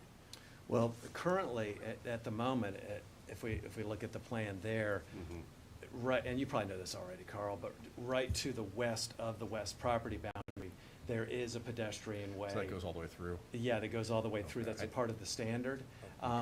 But if you have some ideas about, you know, where there might be some, Does that connect down to West Haven, or what is that, where does it end? yeah, I believe I thought it does, just doesn't stopped with the building. So we were able to connect it to the property line, and then it was up to the property line Okay. on the other side to connect to it, but that part was exactly Okay. the West Haven.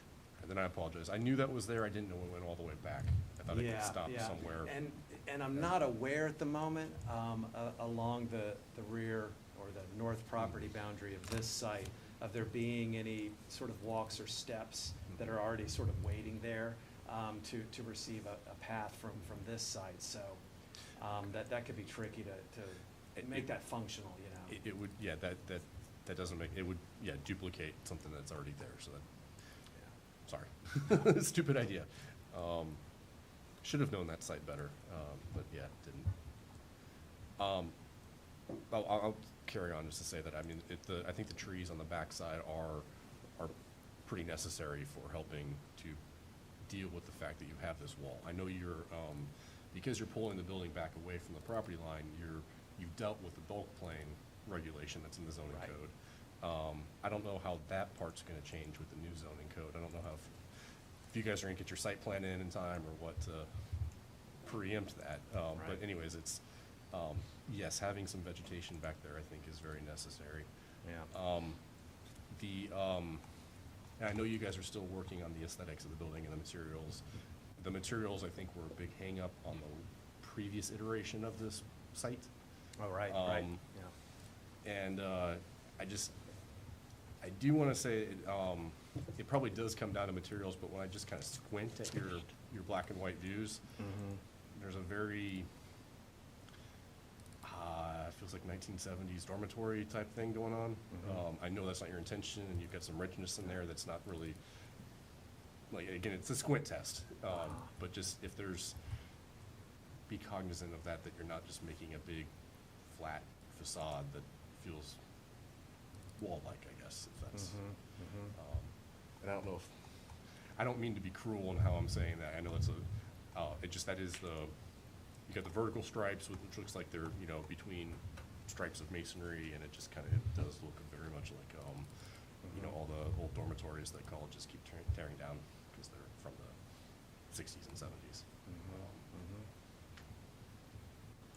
Yeah, well, I guess, Like I would differ a little bit, like, especially if you mean the west main facade. No, the west main facade, I think, you have a lot of richness there. You're talking about the west. Yeah, and I think it's, you guys are still developing your materials, and I think it does come down to materiality. Yeah. If it ends up being, you know, red or brown brick with stripes of precast in the middle of it, it's gonna look like, I mean, yeah, that's just what it's gonna look like. Right. For what that's worth. I'm taking too much time. I think what you're proposing is actually pretty fantastic. So I'm just kind of throwing that out there as something to think about when you're refining it. Yeah, and certainly on that north facade, Yes. I want to keep in mind, you know, exactly what you're saying. I agree. You know, one particular, since you mentioned the north facade, I just note that there is one specific point in our guidelines that we'll probably keep coming back to, and I'll read it. It's along West Main Street, secondary rear facades should also include features to relate appropriately to any adjacent residential areas. Right. Probably, so I think that'll be a constant measure that we'll want to keep through. Yeah. No, we're aware that there's going to be scrutiny on that side, as there should be. And again, there was no intention that it was sort of a leftover consideration. Yep. You know, we just hadn't gotten over there yet. I think the Main Street, West Main facade is really pretty intriguing. I really like the couple of the perspectives that you showed. I think there's a change of scale that happens there that we really haven't seen yet on West Main. That's adds a little bit more big city stuff, and then also just kind of creates that spatial dynamic, that layering that we haven't seen either. Right. Which is, I think, pretty needed, just based on some of the surrounding properties. I was sorry to hear you say that when you were showing the big curtain wall, that you were like, well, we may do it, we may not, we may scale back. I hope you don't, because I think it's quite lovely just as this glass wall, and I think the renderings lend itself to sort of, again, that spatial quality on that street that we haven't really seen much of yet. Right. And the same thing actually up on the roof. I thought that some of the detailing that was happening there, and it, I think, came across well actually just in the abstract perspectives. Was quite nice too. So I wouldn't pull back and just, I think just try to keep going with something that creates a, layering and more, and adds more interest to it. But I do, I sort of have the same sentiments that Carl has as far as the east side. It's a little questionable, I guess. I can kind of see where he's coming from. When he first mentioned that, I thought he was talking about the front. I thought, oh, I don't see that at all. But there's that one perspective of the east side where it does kind of have a motel. It starts to venture into motel area and or zone, and then I wonder, if there is another hotel or another larger building that's added just to the east, how that would affect that sort of courtyard effect, and be a little concerned about that being this sort of dark and kind of vacant outdoor space. I wonder, as an alternate, like if that were enclosed as sort of an atrium, how that could really be another amenity that's you're starting to add to the site. And then just a few other things. Don't love the fact that there's a big parking lot right in the middle when you're coming through, but I understand that parking is a necessity. Just wish that there was a way to make better use of that main floor right in the center of the site. And then just the point about the access. I think that even if there is an access on the adjacent property, I wonder how maybe an expansion or maybe an alternate path down might influence what's going on the other side.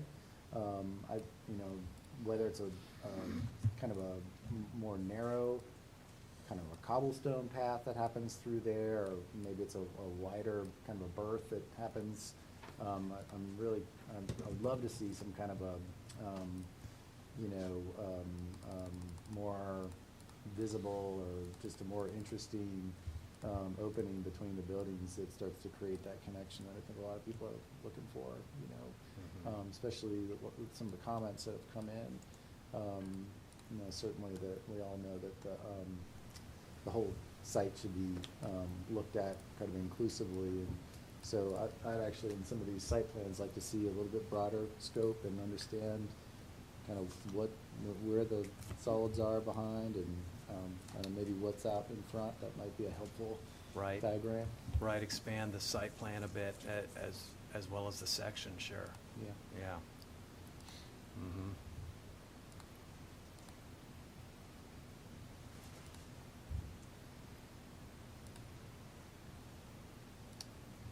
I know you're still getting into materials and everything, but the screen elements that appear kind of shutter-like or louver-like, are they intended to be functioning louvers?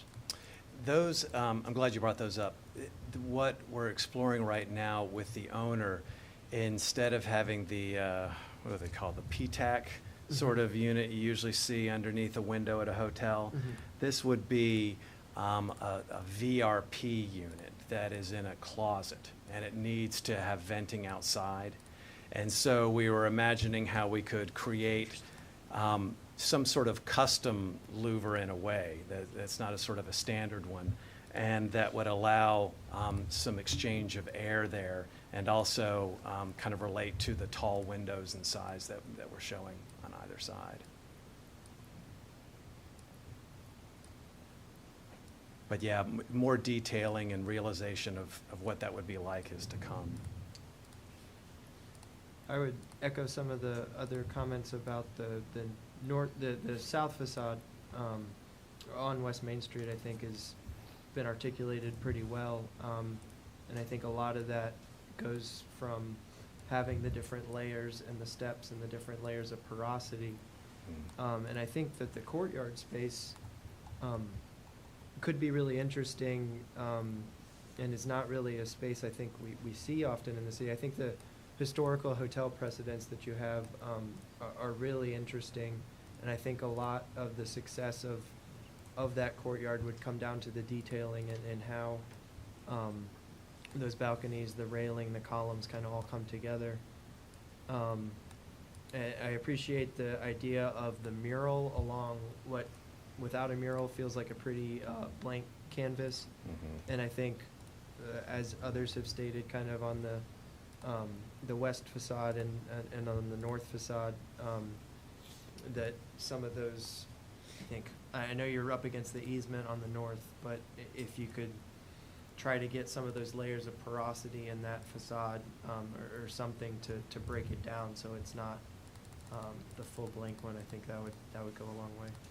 Yeah, in a way, kind of the hierarchy, you might say, of importance of facades. We were seeing, obviously, West Main as being pretty important, but actually probably after that it is the north facade, because the one on the west, it's pretty close to the standard. It's going to be a drive aisle with mostly cars on it.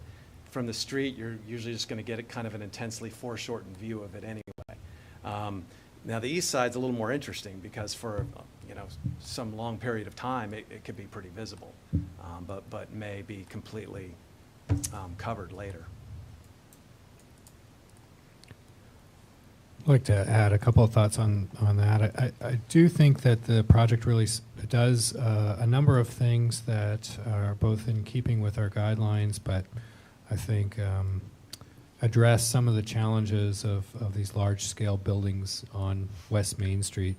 One thing that we're always looking for ways is that these large structures are add to the pedestrian character of the city, and so that volume that steps forward, steps down, creates places of vitality and life at the street level, has a very transparent, open lobby. I think that's pretty interesting and exciting. I think that the large implied apertures, what I'm reading is 4 of them, that include the open air spaces above the occupiable building, are pretty useful in breaking down the volume. I don't know to what extent it's possible. It'd be even great to get a little bit of reveal between the sort of implied front face and the secondary material where the rooms are and the panels with the shutters.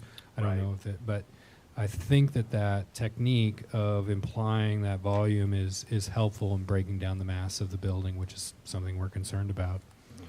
I think that and I guess another aspect of that, and why I think it relates to our guidelines, is a number of things that talk about really suggesting and reinforcing a verticality to these what used to be smaller lots and smaller buildings with a more vertical orientation, and so I think that the current facade does that. I do think that there will be moments, probably not in the views that we see here, but whether you're driving east on Main Street or for other long views, that it might be useful to to break that cornice line, as, you know, as the building moves further back so that it doesn't feel unnecessary, you know, much larger than it is. I think, Right. you know, it makes sense in that front volume, but I wonder if it's really necessary as the building proceeds back, and that might be, you know, maybe that's part of the conversation of figuring out what happens on the rear facade. Yeah. I think some variation there could be useful. And then lastly, I'm going to say, you know, and I don't know, it's a very difficult challenge, but I'll say it's a glaring challenge because that east facade it would be the biggest billboard in the city.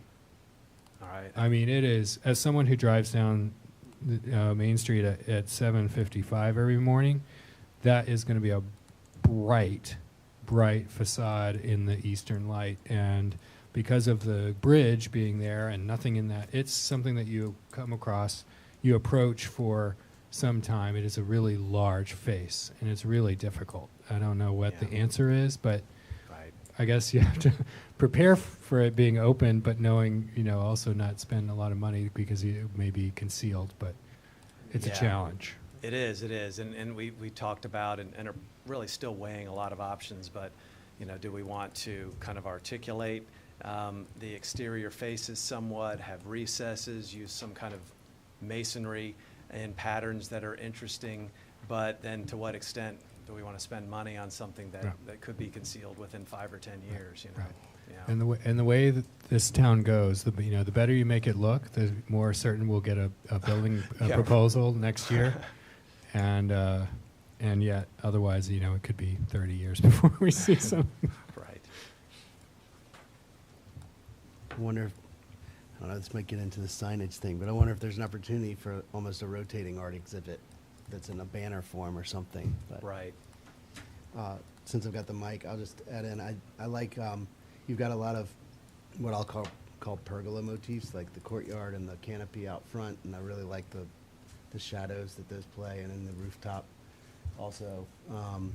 The one on West Main, when you look at some of the shadows, it almost is reminiscent of like a historic awning on a hotel, you know, like you think of the green and white or something, just that stripe pattern.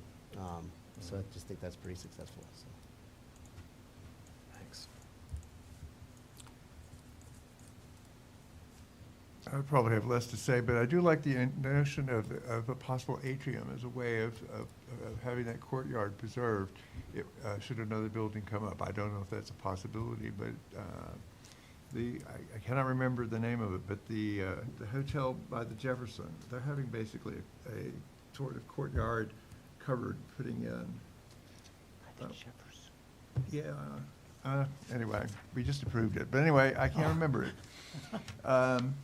But the other thing, and just because I also like sorry? Court Square, yeah. Okay, yes. You know what I'm talking about? The Farish, what did they call it? Oh, good. I'm not the Farish only one building. who's losing his They call memory. the zebra something or the unicorn something. Yeah. Yes. But it's a lovely space that they're Right. creating that way, as a courtyard with a sort of atrium motif. Right. The other thing is, just because I happen to be in Midtown Manhattan at the Sofitel, dining in their dining room, which looks a lot like this, one thing that they did have that I thought maybe to consider, and just obviously you don't have to do anything like it, is that you could have the lower windows open in the spring as a possibility of including the interior and the exterior. Yeah, Just a operable thought. windows. Yeah. Yeah. That's a very good idea. It worked at the Sofitel. Yeah.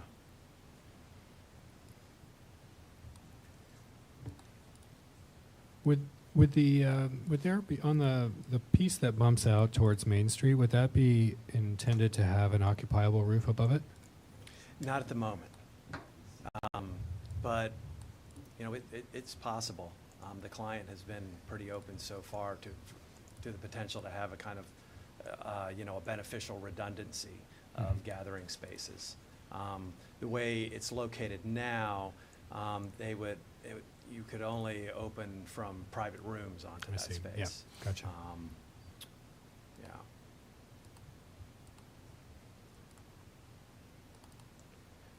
Are there any other areas of the project or aspects that you feel like you would like some additional feedback or you haven't heard about yet? No, that was pretty thorough, everyone. Thank you. Yeah, we talked a little bit about the face of the building or the various faces where it is, where it looks out on Main Street and some of what we were trying to do with the plantings and the walks. But it sounds like there's not a concern from anyone that maybe it's gotten a little too far from Main Street, that it's showing a, I mean, when we've been looking at the perspectives, the spaces have felt pretty good, but, you know. I think west of the bridge, I think we've learned that lesson, that a good setback probably is necessary. East of the bridge is a little bit of a different animal, but yeah. I mean, there's a lot of different things going on as you get up closer to UVA, like the Stacy Hall's pretty much on its property line, but then it has that covered space outside. And when you get to the early 19th century kind of row houses, or what's left of them there, with, you know, kind of on either side of the Marriott, those are, I think, like between 12 and 16 feet off of their property boundaries, which is similar to what's going on here, so. I'd say, and maybe Carl, you have even more lessons learned, but I'd say, you know, as following a few of these projects through along Main Street, it's common to see the facades get flatter, the materials get cheaper, and the amount of relief goes down, and so it's a kind of tricky thing. I think there's a lot of promising things in here, but certainly that mitigation of scale to the pedestrian level on Main Street is really important. Clearly, we've articulated it's going to be an ongoing question about how this building addresses the rear and the residential areas to the north. Right. And the materiality will be pretty critical to getting this building, you know, to the right place. And there's some guidance in our some guidance in our guidelines, and but there's a lot in the context to draw from. I think it'd be interesting to see where you land on that, and then figuring out how you deal with that east facade in the interim is going to be really tricky. Yeah, for sure. The other lesson learned is just that once the fire department gets their hands on your site plan, trees like to disappear. Yeah. That's sometimes a really big bummer. I don't know if this is still a thing, but the streetscape plan, is it worth asking even how this relates? No, it's gone. It's dead. It's gone. It's completely, yes, it's gone. We talk about something else. Okay. They have officially removed it. It's gone. Okay. All right, well, thanks, everyone. Thank you very much. All right, I think that's all our applications for this evening, and it's up to Jeff for a few items of discussion. And I've actually been working on something to share with you quickly, if I may.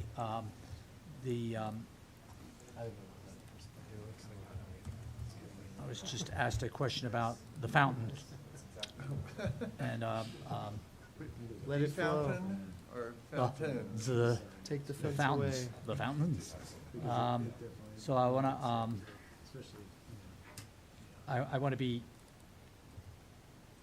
all right. Okay, so Molly, I just sent that to you. If you would, I sent you actually two things. If you want to place the picture. So go to the other picture, just while I stretch my legs for a second. The other one I sent. So some of you that weren't on the BAR, but some interesting community conversation when 843 came forward, and the first question was, I think Tim Moore called me and wanted to talk about it. I don't know if any of you had seen what had come to the BAR before, but so there was it was a Northern Virginia office building, essentially, yeah. And so we've come a long way. So just wanted to show that. The other, I don't know why this screen, I know my eyes are getting bad, but it's blurry and it's washed out, so I don't know if there's something, I mean, we need to get up there and the clean that or do projector. something, but I've noticed at the other meetings, even with the planning commission, it's Probably just focus it. I think when it comes off of Patrick's computer, it looks better than when it does off of yours. I don't know why. well, got you there. So, Does it have a remote? you're asking the oldest guy in the room if there's Well, like the technology. presentations from the applicants were okay, but every time you put something up, it gets really washed out. I don't know. Well, they all went through her thing, so yeah, I don't know, maybe there's a, but, so, When did this come in? oh, that was like August 2018. You were around for this one? Really? Yeah, I remember asked the architect, did he like lose the Super Bowl bet or something? This is the one where the architect was really proudly describing the material as being like similar to some Northern Virginia car dealerships. Yeah. Yes. It was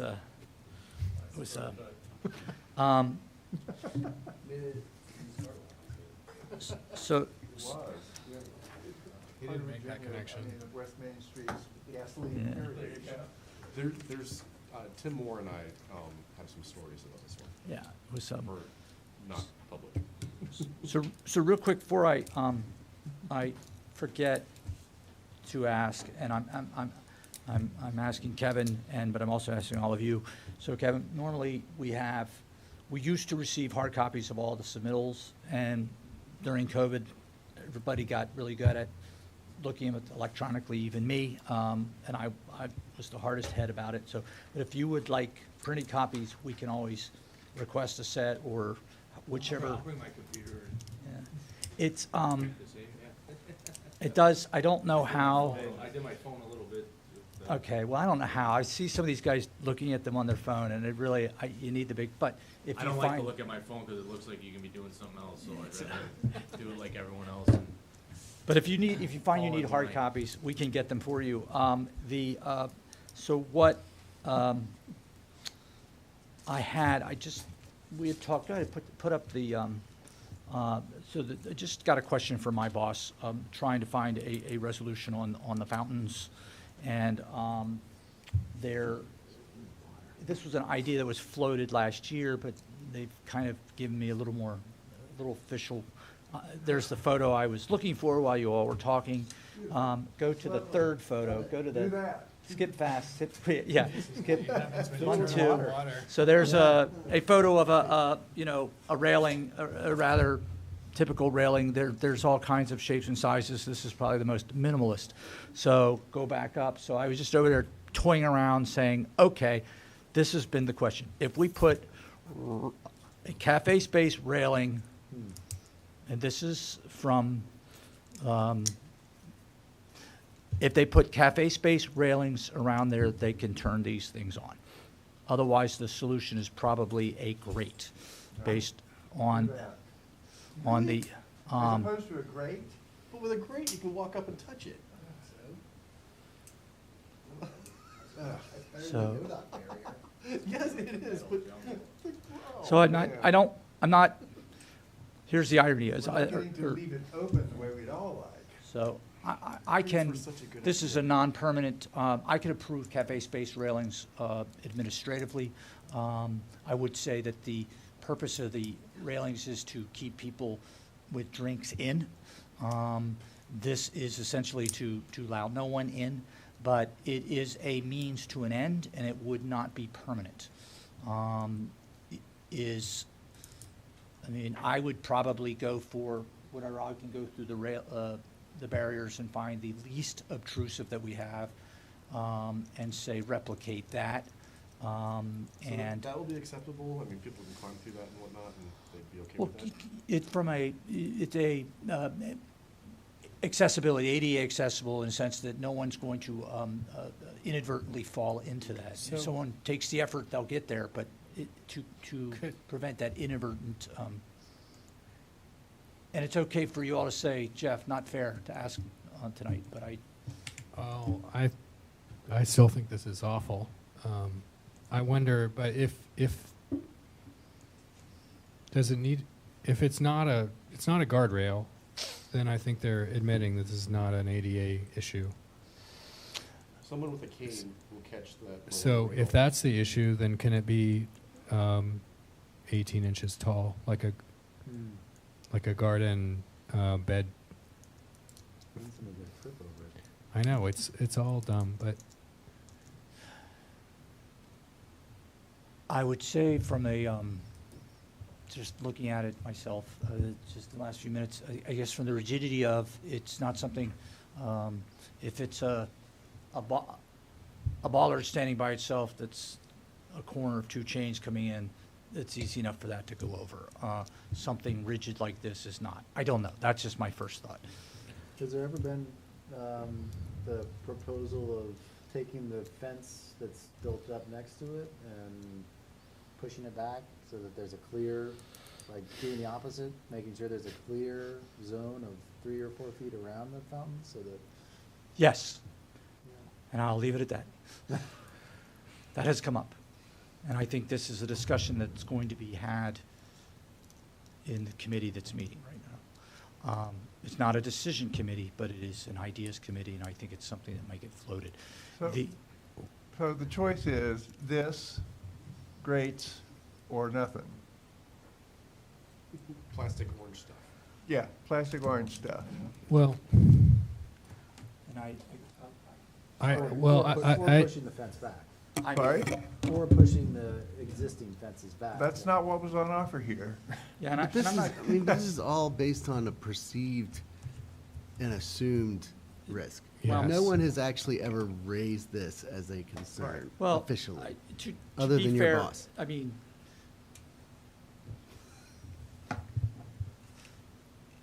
that's the decision that's being presented, and I'm trying to, I said, maybe this is an unfair to just sort of spring on this on you all, and I just will only say, for the purpose of Channel 10 viewers out there, just trying to find a solution while I have some brains in the room. But it is as far as my direction coming down from City Hall or City Manager, this is an issue that needs to be addressed, and the solutions that are available are now I can't, it's the,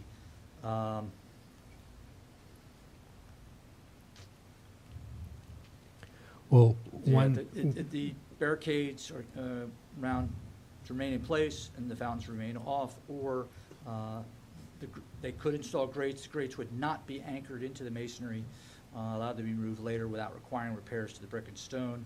I'm sorry, this is just an explanation. And so what they're asking is, yes, if we can do a very simple, more or less what I've indicated here. I said, I can approve something like this administratively as part of cafe spaces, curiously enough, but I think it would be, I would prefer not to do something at least without consulting with you on this. And the scope of this is the 2 small fountains, I think that's the 3. the large fountain at the 2nd Street Plaza is not part of, It has the chain around it, It so, has the chain. yeah. and that, This didn't used to be there either. and so the city's not worried about, that one hasn't been brought up, okay. Yeah, Yep. so, so I- yes, go ahead. I didn't well, necessarily- I think this proposal, I understand where it's coming from. It would be easy. I think it is exclusionary and not in keeping with the design intention. And for certain, I think from my personal perspective, I think a grate would be better. But what I just want to register is that I really don't appreciate any notion. I'm not saying you did this, Jeff, but that it's up to the BAR to accept, or we won't turn the fountains on. I think is frankly insulting. This is a condition that the city has created, and that is not necessarily an accessibility issue. It is a risk management issue, and it just seems like it deserves a better design approach, and it's too bad that it is being put to us as if we're somehow in the way of this being the fountains being turned back on. Yeah, and I mean, and I appreciate that. And to be fair, this was a prior discussion that I'd had about what can I review administratively. Although I always said if I'm not entirely comfortable, I will seek VAR's input. I don't disagree with you. I mean, but I can tell you, I know the folks in the city that want to turn the fountains on are really trying to find a solution. And Yes, they should. there has been a clear expression from the city manager's office about the ADA issues. So it's I'm not in a position to dispute that. And I think the folks at Parks and Rec are saying, what can we do to turn these on? We can do this, we can do this. Otherwise, and so I'm okay with, the rules allow me administrative reviews on some things. Actually, it allows my boss that administrative review. So this would be one there, I'd say, under the circumstances, here's how you can say this. So at least there's a chain of command. I think the fact that it is not permanently anchored, and that was our key concern with the grates, and the fact that it's not permanently anchored, and the fact that it's minimal, it does at least get us there. I'm not thrilled. I think the solution, David, that you mentioned is I hear swirling a lot, saying, well, if the problem is this compressed space is hurting people in this small area, then why do we have that small area? But this is the solution can be a void, a zone of 4-foot wide clearance. So the public could actually get to the Right, what's not being said is that then reduces the cafe owner's space to use out in the middle of the mall. So what is the specific ADA Yeah. issue here? Maybe I'm missing something. I'm just going to say I don't know. I mean, I know how it's been explained to me, and take it as it's been explained to me, and that this is an ADA concern that the city has, and as a result of that, the fountains have been closed off.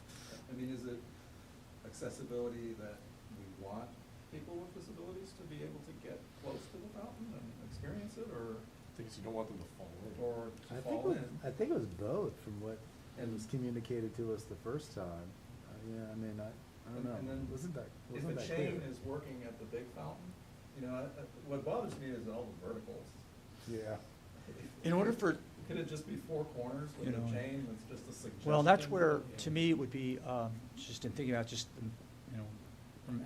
as a system, if they're just posts that are standing there, then that could be pulled over. Whereas if it's a rigid system, it can't be. That, I don't want to put holes in the mall, but I guess we could.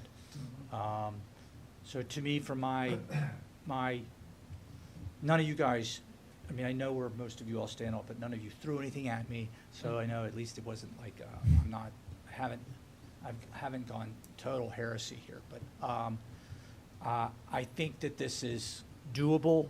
I think it's reasonable. I think another question would be, from an aesthetic, is should it be as minimal as possible, or should it be, should it reflect the other cafe railings?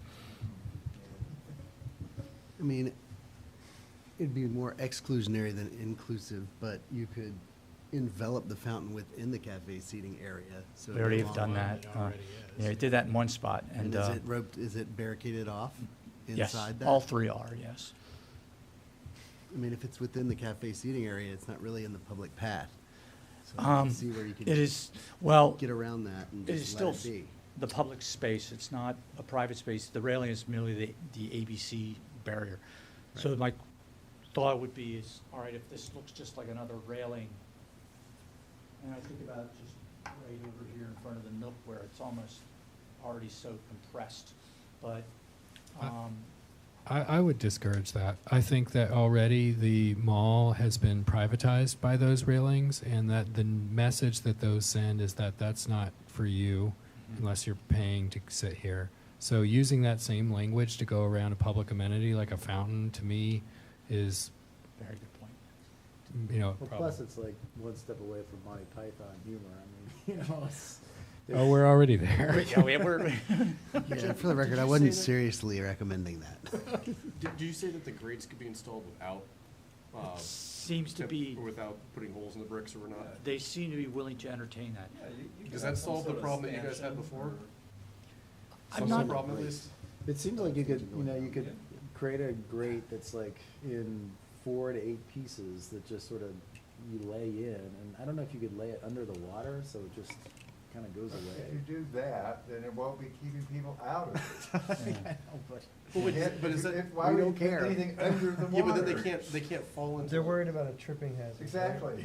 So So does that put the solve grate in. your problem from when you guys looked at this before? Was that the issue, or was it just the fact that it was grates that were filling up the fountains? It was presented as a kind of a more permanent solution. Right. And You that- don't really believe the grates would ever come out, do you, once they're in? No. So there was, and I can't remember it exactly, but it was a, Trying so hard. well, it was somewhat of you know, like Ron said, it was, they're gonna go in there and never come out. We don't like it and if city council wants to do this, then city council can make the decision to do that. I can tell you that internally, that idea of challenging the BAR, nobody wanted to do that. They didn't want it to seem like that. And that was, I think, a good call. You know, we want to continue to work together. There's a good relationship we have now with Parks and Rec. Last thing they wanted to do is say, all right, fine, we're going to take our toys and go ask city council. So I respect that decision on their part. As I'm reading this, the letter is more that it's a summary of what they had done and that you all had said, note that you all had denied. So as I'm interpreting it, they have a little rough sketch in here, but I needed something. This is the general idea. I think, Brecht, your point's well made, that this isn't a continuation of this cafe space, that this is something different. This is not, you know, it's as short it can be, as small as thin it can be, as invisible as it can be, and meet the guidelines, and differentiates itself from whatever cafe space railings are there, adjacent or nearby. And I'll work through this with my boss, and I think the big thing for me will be if it's permanent, if it makes a hole, then it's, you know, goes to the BAR. And that this is this is my understanding, it's a temporary thing that's going to be looked at, and I'll you know, put in some sort of limit on it. Just so I can put myself out of my misery. If the grates were temporary, would people would they find that preferable to this? Yes. I would prefer a grate to a railing. Absolutely. I think any barrier like this is gonna be, not as nice as a flush conditioned grate. And I'll say it again, but if you could put the grate just, you know, a couple of inches under the water, because these things step down, there's They one won't. step. That's one of their concerns, is the step down. So would there, I think we asked that when we, You did. I think if you have that flush with the grates, which you're dealing with the bad design to begin with, so anything you're just putting lipstick on a pig right now, right? You put a grate on there, I promise you'll see kids playing and splashing in it and having fun, and I think that's the point, right? So I think the grate would be the way to go, and if they stay, they stay. If they don't, they don't, whatever. But I think the point is for people to enjoy them and actually kind of interact with them, and you're taking that away, but you're dealing with a bad design to begin with, because it's a hole in the earth, like as in a walking area. So I think I'm just picturing my kid, if the grates are there, he fell in that one before. I've seen him do it, but I think they'd have a lot more fun with it with that. So Jeff, does that? I'm trying to find the sketch I from. promised myself I wasn't gonna talk. No, no, no. And the grapes could be in pieces, so they could be four. But they're black, they're covered, like you see it everywhere. You know I mean, what the- Like this is. The it's a tree high grates, volume the area. tree grates right behind it. They're gonna have to get in it because of the leaves. So they will be replaced and removed. I mean, the only other thought I had would there be a way to actually elevate I don't know if it's bluestone, the stone curb, so that it's still, that's part of the design itself, and just were to raise that up 6-8 inches, you might have to actually raise the fountain too to keep proportions, but I guess, no, They you're, forgot the rest of it. I guess my point is, to go back to what Breck originally said, I think this needs a design approach as opposed to a reactionary measure to a risk that's not really there. Correct. Especially if you do a grate, I think you don't just put some, industrial No. grate down. I mean, I think it's gotta It need to be porous, more porous than the tree grates to really I'm let it picturing water it, through. it almost looks like, it's a 2021. thicker, where it's only got a little bit of, 2022 BAR. you know what I'm. The problem is when you put Yeah, a it's grate very- there, It's then the almost like something grate, you- it's in your eyes. the grate then has The to be bottom part ADA of your compliant. eye, and Right. You see a little black. It does. You see it in big cities. I think the difference is, once you put a grate there, the grate has to be ADA compliant. And therefore, you've got really strict, you probably know what they are. Which can be done. It Yeah. can be done elegantly. It's not a problem. Here, there's no design solution that we're gonna solve for tonight that is gonna get implemented in time to turn the fountains on for the summer. So, Or is it our job? nor is it our job, but I do agree that the grates are preferable to the railing. So again, I'm in a circumstance at work where there are people trying to look for solutions, rather than, as we've experienced in the past, doing whatever they want. I know we have tree grates over, that are popping up out of the ground, and we're trying to work our way through them. So there's a collaborative relationship right now with Parks and Rec, and I think, and now, I think going back, because this is from the discussion last August, I had showed this one, and I remember, Breck, you said that's just a completely different design circumstance. So there was as I recall, the concern about the grades was, yes, they were likely to remain, but there was a sort of a feeling amongst the BAR that this was a complete design change. This was really a shift from this open pool, and that, as I recall, it was more if council believes that detail is necessary, then they should make the decision to do it. So that's where we were. I think I did a sketch section, if you go down a little bit, just for you all that weren't on the BAR, we did have a rather lengthy, so this is actually, if you can zoom in, these are the Halpern drawings, which, so the idea being, I don't know, they're kind of, so there's the square and there's the round ones, but go to the sketch that I did, I think the next one down, just trying to show the, And that's, keep going. I still believe that it is fundamentally different, and a grate would change would represent a change from the design intention. And Kevin, I think the history of these fountains and this designer in particular is about that interactivity with water. And here, the kind of play is that you've still got the fountain is two parts. It's both the fountain and the basin. The basin is a really important part. It's like people put their feet in it. They can actually get wet. Some of this designer's other fountains are extremely interactive. You're really climbing down into them, and they have the opportunity of getting wet in really urban spaces. But covering over that is kind of it may be simplify things for the city, but in terms of preserving the original design intention, it does represent a change. Yeah, this is just the sketch I had suggested to Park and Rec, instead of bolting it on top or laying it flush, is possibly putting some angle iron on the inside and letting the grate set down on it. That would mean penetrating the rock, but I think maybe the other thing you do is build a frame inside of it and just sit it down on top of the frame. So, but again, I'm not asking you all tonight to revisit the mesh, the screen. I think you stated your position well, and you stated it in a vote.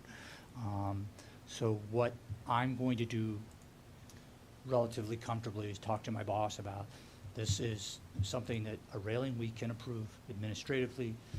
I can apply conditions to it, and that we at least get a solution that gets the fountains turned back on. 'Cause I think to Kevin's point, what I hear in the community is, there's a, Jeff, I think you missed the point that Oh. a couple people have said, that Sorry. putting the barricade up is gonna make it feel more Oh. barricaded. And I think at least it sounds like, I don't think everyone's in agreement, but it sounds like temporary grates would be preferable to the temporary enclosure. all right, Did I miss? no, I'm take sorry. that? I mean, I know You're right. Ron's disagreeing. No, Ron has decided that if the only way to get the fountains back on is to have grates, let's do that. Just turn them back on. Yes. I understand. Given that it's something that you all denied, I might. I think Roger's idea too, just, if the track is railing, can we just put some, simple wrought iron post on somewhere near the corner and just run the chain at some, I don't know, it's just, Unless it falls over, but that would require anchoring the poles into the, yeah. you know. But I- You cannot make holes in my mall. So, fair enough, and Carl, I appreciate your clarification. It's just, I want to make sure that I can't sort of de facto say, hey, the BAR changed its mind about a decision made last August. So procedurally, we'll probably have to treat this in a little further discussion internally, but I will lay these out. One is, you all can come back and talk about them, Park and Rec, talk about the grates, or my boss and the powers that be can make a decision based on, an administrative prerogative. And Yeah. I think one thing that's made our action on this a little bit more difficult is that the city hasn't articulated either where it's violating ADA, because I think there's an argument to say that it actually does not, or exactly what the concern was, because some of the concerns it just hasn't been made very clear. Because there could be, in my mind, depending on what that is, there could be other design solutions. I could imagine a 3/4 inch black steel frame outlining the square that is 24 inches tall, just a single rail, a box that is placed over that child could easily hop over and put their feet in the fountain, but someone is going to bump into if they're not looking. And there are there's probably other situations that could preserve the integrity of the original design and address some of the concerns if we knew exactly what they were, and not just a general risk. right, Yeah, I think we're pretty, just on the ADA accessibility alone, are we worried about it being a hazard, or that people can actually They haven't made access that the clear. fountains? We don't know. And I think Breck's idea is good, and I think that we've come up with solutions where, if you have to make a few holes to make a better solution, that's okay. Don't have this hard set, like, you can't make a hole in my mall. If it comes to a better solution, I understand, and that's where, I guess, I've been pushing on the reversibility. I think it at least preserves the discussion for a different solution than something that goes in and then, remains there for the next 15 years. But I think you all made some very good points about and I'll discuss it, but if it were something of a railing, that it reflects sort of an independent design. It's not a continuation of cafe space. It's as minimal and slight and small as possible. And I can ask about the grates. Well, just ask They about want to entertain. what the concerns are. Well, Wheelchair going into so the concern is this, it's just, is that this is perceived as a risk, a liability risk, that someone is, and this is not, based on supposition. There's some material facts related. And so the concern is that someone will trip, fall, roll into one of these, and the city has a liability. It is, I think, ADA is always difficult to explain because it's not it's a federal rule about accessibility. There are guidelines and things that say you should do this or that, but the key concern is that the belief that this is a potential liability is potentially dangerous from an ADA, lawsuit or ADA injury, et cetera. So that's where we are. So I said, I know, I've been given some details about, this provision, that provision. I think, yes, it would probably be solved if they took away the cafe spaces adjacent to the fountains. That would be, but my suspicion is that wouldn't resolve the liability concern. Someone would still be concerned, someone's gonna fall in it and sue the city. So, I don't think I had anything else, on here. Any questions that we do not have we have a full BAR. We do have, the appeal for 104 Stadium Road, or, yeah, I will get to that. We have, at some point, we have also an entrance corridor approval on JPA that was appealed, so I have to get to that. We have a lot going on. I'm actually trying to not work this coming Thursday and Friday. I'm going to do everything I can to not work, but, so if you all have any questions, ask me tonight or tomorrow.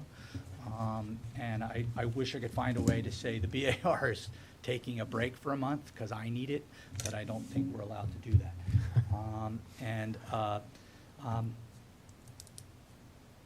Someday I'll bring the mall cafe lights. We've been joking about how that's always on the draft agenda. We were gonna start calling it the mall string cheese. We were thinking of different things just to see if you guys would notice that we had it on there, but we will get to that. And I think a lot of this stuff mall-related is going to continue to come out in the discussions with the work group that the city is convening. Anything for me, Kevin? Otherwise, thank you and welcome. I'd like to just say a word of gratitude to all of you that on this board, especially over the last several weeks, and with the conversation with the solar panels and other recent denials that BAR's taken some arrows. I think there's a lot of misconceptions about what we do and how we do it, and it's somewhat of a thankless job. And I know for a fact that everyone here puts in a tremendous amount of time and energy, and has been open-minded in considering these applications. So I want to thank you all for the way that you conduct your business. And if our job is thankless, I think the staff support on for this committee is often not given the gratitude and thanks that it deserves, and it is a tremendous amount of work that doesn't stop. There's hardly any vacation, but it's important, and it is important. And so thank you to each of you for all that you do to help keep us running. So My daughter just bought a house up near Annapolis, and she's like, "Dad, you can come up," and I'm like, I mean, it really, things are that busy, and that's why I think what I would ask all of you is, if you could, I know Molly is finally fully on this job. Her replacement is settled in, but really to get these things posted that Monday or Tuesday ahead, but really that you guys take a look and say, let me know if there's any questions. Let me know what we can tackle going into it. And I think the thing that I learned last night, just to reflect on, I don't know if we mentioned, but council did overturn the denial for the church solar panels. It was an interesting discussion, but what I walked away with, and Breck there as well, is that I have not done a good job of communicating to council what we do. I continue to hear that the BAR doesn't allow things, the PAR slows things down, we're not creative, and it's kind of like, that's how, I need to do a better job of letting folks know. I don't know, I think how many denials in the last couple of years? Only a few. Most things come to you guys 3 weeks after the submittal deadline, and most things you act on. So you are not a roadblock, but we've got to work on that perception a little bit, I think. So, thanks Just for a your time. question about Yes, that sir. meeting. Did they decide to do anything about the guidelines? Well, the guidelines are on us, and just probably could have explained that a little better last night. So when I came on in 2018, we were in the process of we would meet, I think, on a Thursday, off BAR night, and had kind of a round robin discussion, going through and reading, making lots of notes and edits. We got so far in that, then COVID hit. And then the comp plan thing started over again. And so I have funds allocated to do a design, review of the design guidelines. But then remember, that would be for the ADC district stuff and the IPPs, but also for the conservation districts, and also for the entrance corridors. So now I'm waiting to see what comes out of this zoning rewrite. Does anything change that would affect how those guidelines would be written? So I'm somewhat on hold, but so it's not someone else's fault, I guess, but it's not necessarily our fault. I don't think it's just you two that's, needs to communicate better to council. I think we're learning our lesson in a way, just, using the example of the solar panels versus the most recent one, the stone house. I think that the way that we put that into some context with the way that we denied it, with certain with certain conditions that we put into the narrative that goes to the council, I think is really important too. Because if we just flat out approve or deny things without giving any support, and of course the council's going to look at it and think it's just come up from the vacuum, but providing that context I think is important. I think that's something that seems like we've caught on as we keep getting to overturned. I am concerned. I think there's a lot of slate roof buildings throughout town. Some, like the Haven up here, the old church, has some really wonderful detail on its slate. Has slate now become disposable in exchange for? And then that's why I offered the example last night to council of when people say, well, my windows are old and drafty, I'm going to replace them. Well, and I said, certainly there's a cost involved, but is that, where do those old windows go? Into the landfill. So, and what is it, what is that exchange? But there's I felt like you all, and I did say to council last night, you all had suggested to the church to consider a frame in that parking lot. It got suggested a couple of times. But so I don't feel, but yet that got lost. What it was the BAR was just finding a way to say no. Oh, you can't do it because you'll hurt the slate. Okay, we'll remove the slate. Oh, you can't do it because you're removing the slate. And so the perception was that the BAR was just finding a means to an end, and that was to say no. And that was unfortunate. So, all right, I'm thirsty. Do we hear a motion to adjourn? So moved. Any opposed? Did any of you read did any of you look at that downtown mall thing? I don't think yet. Did I send it out? Oh, sorry.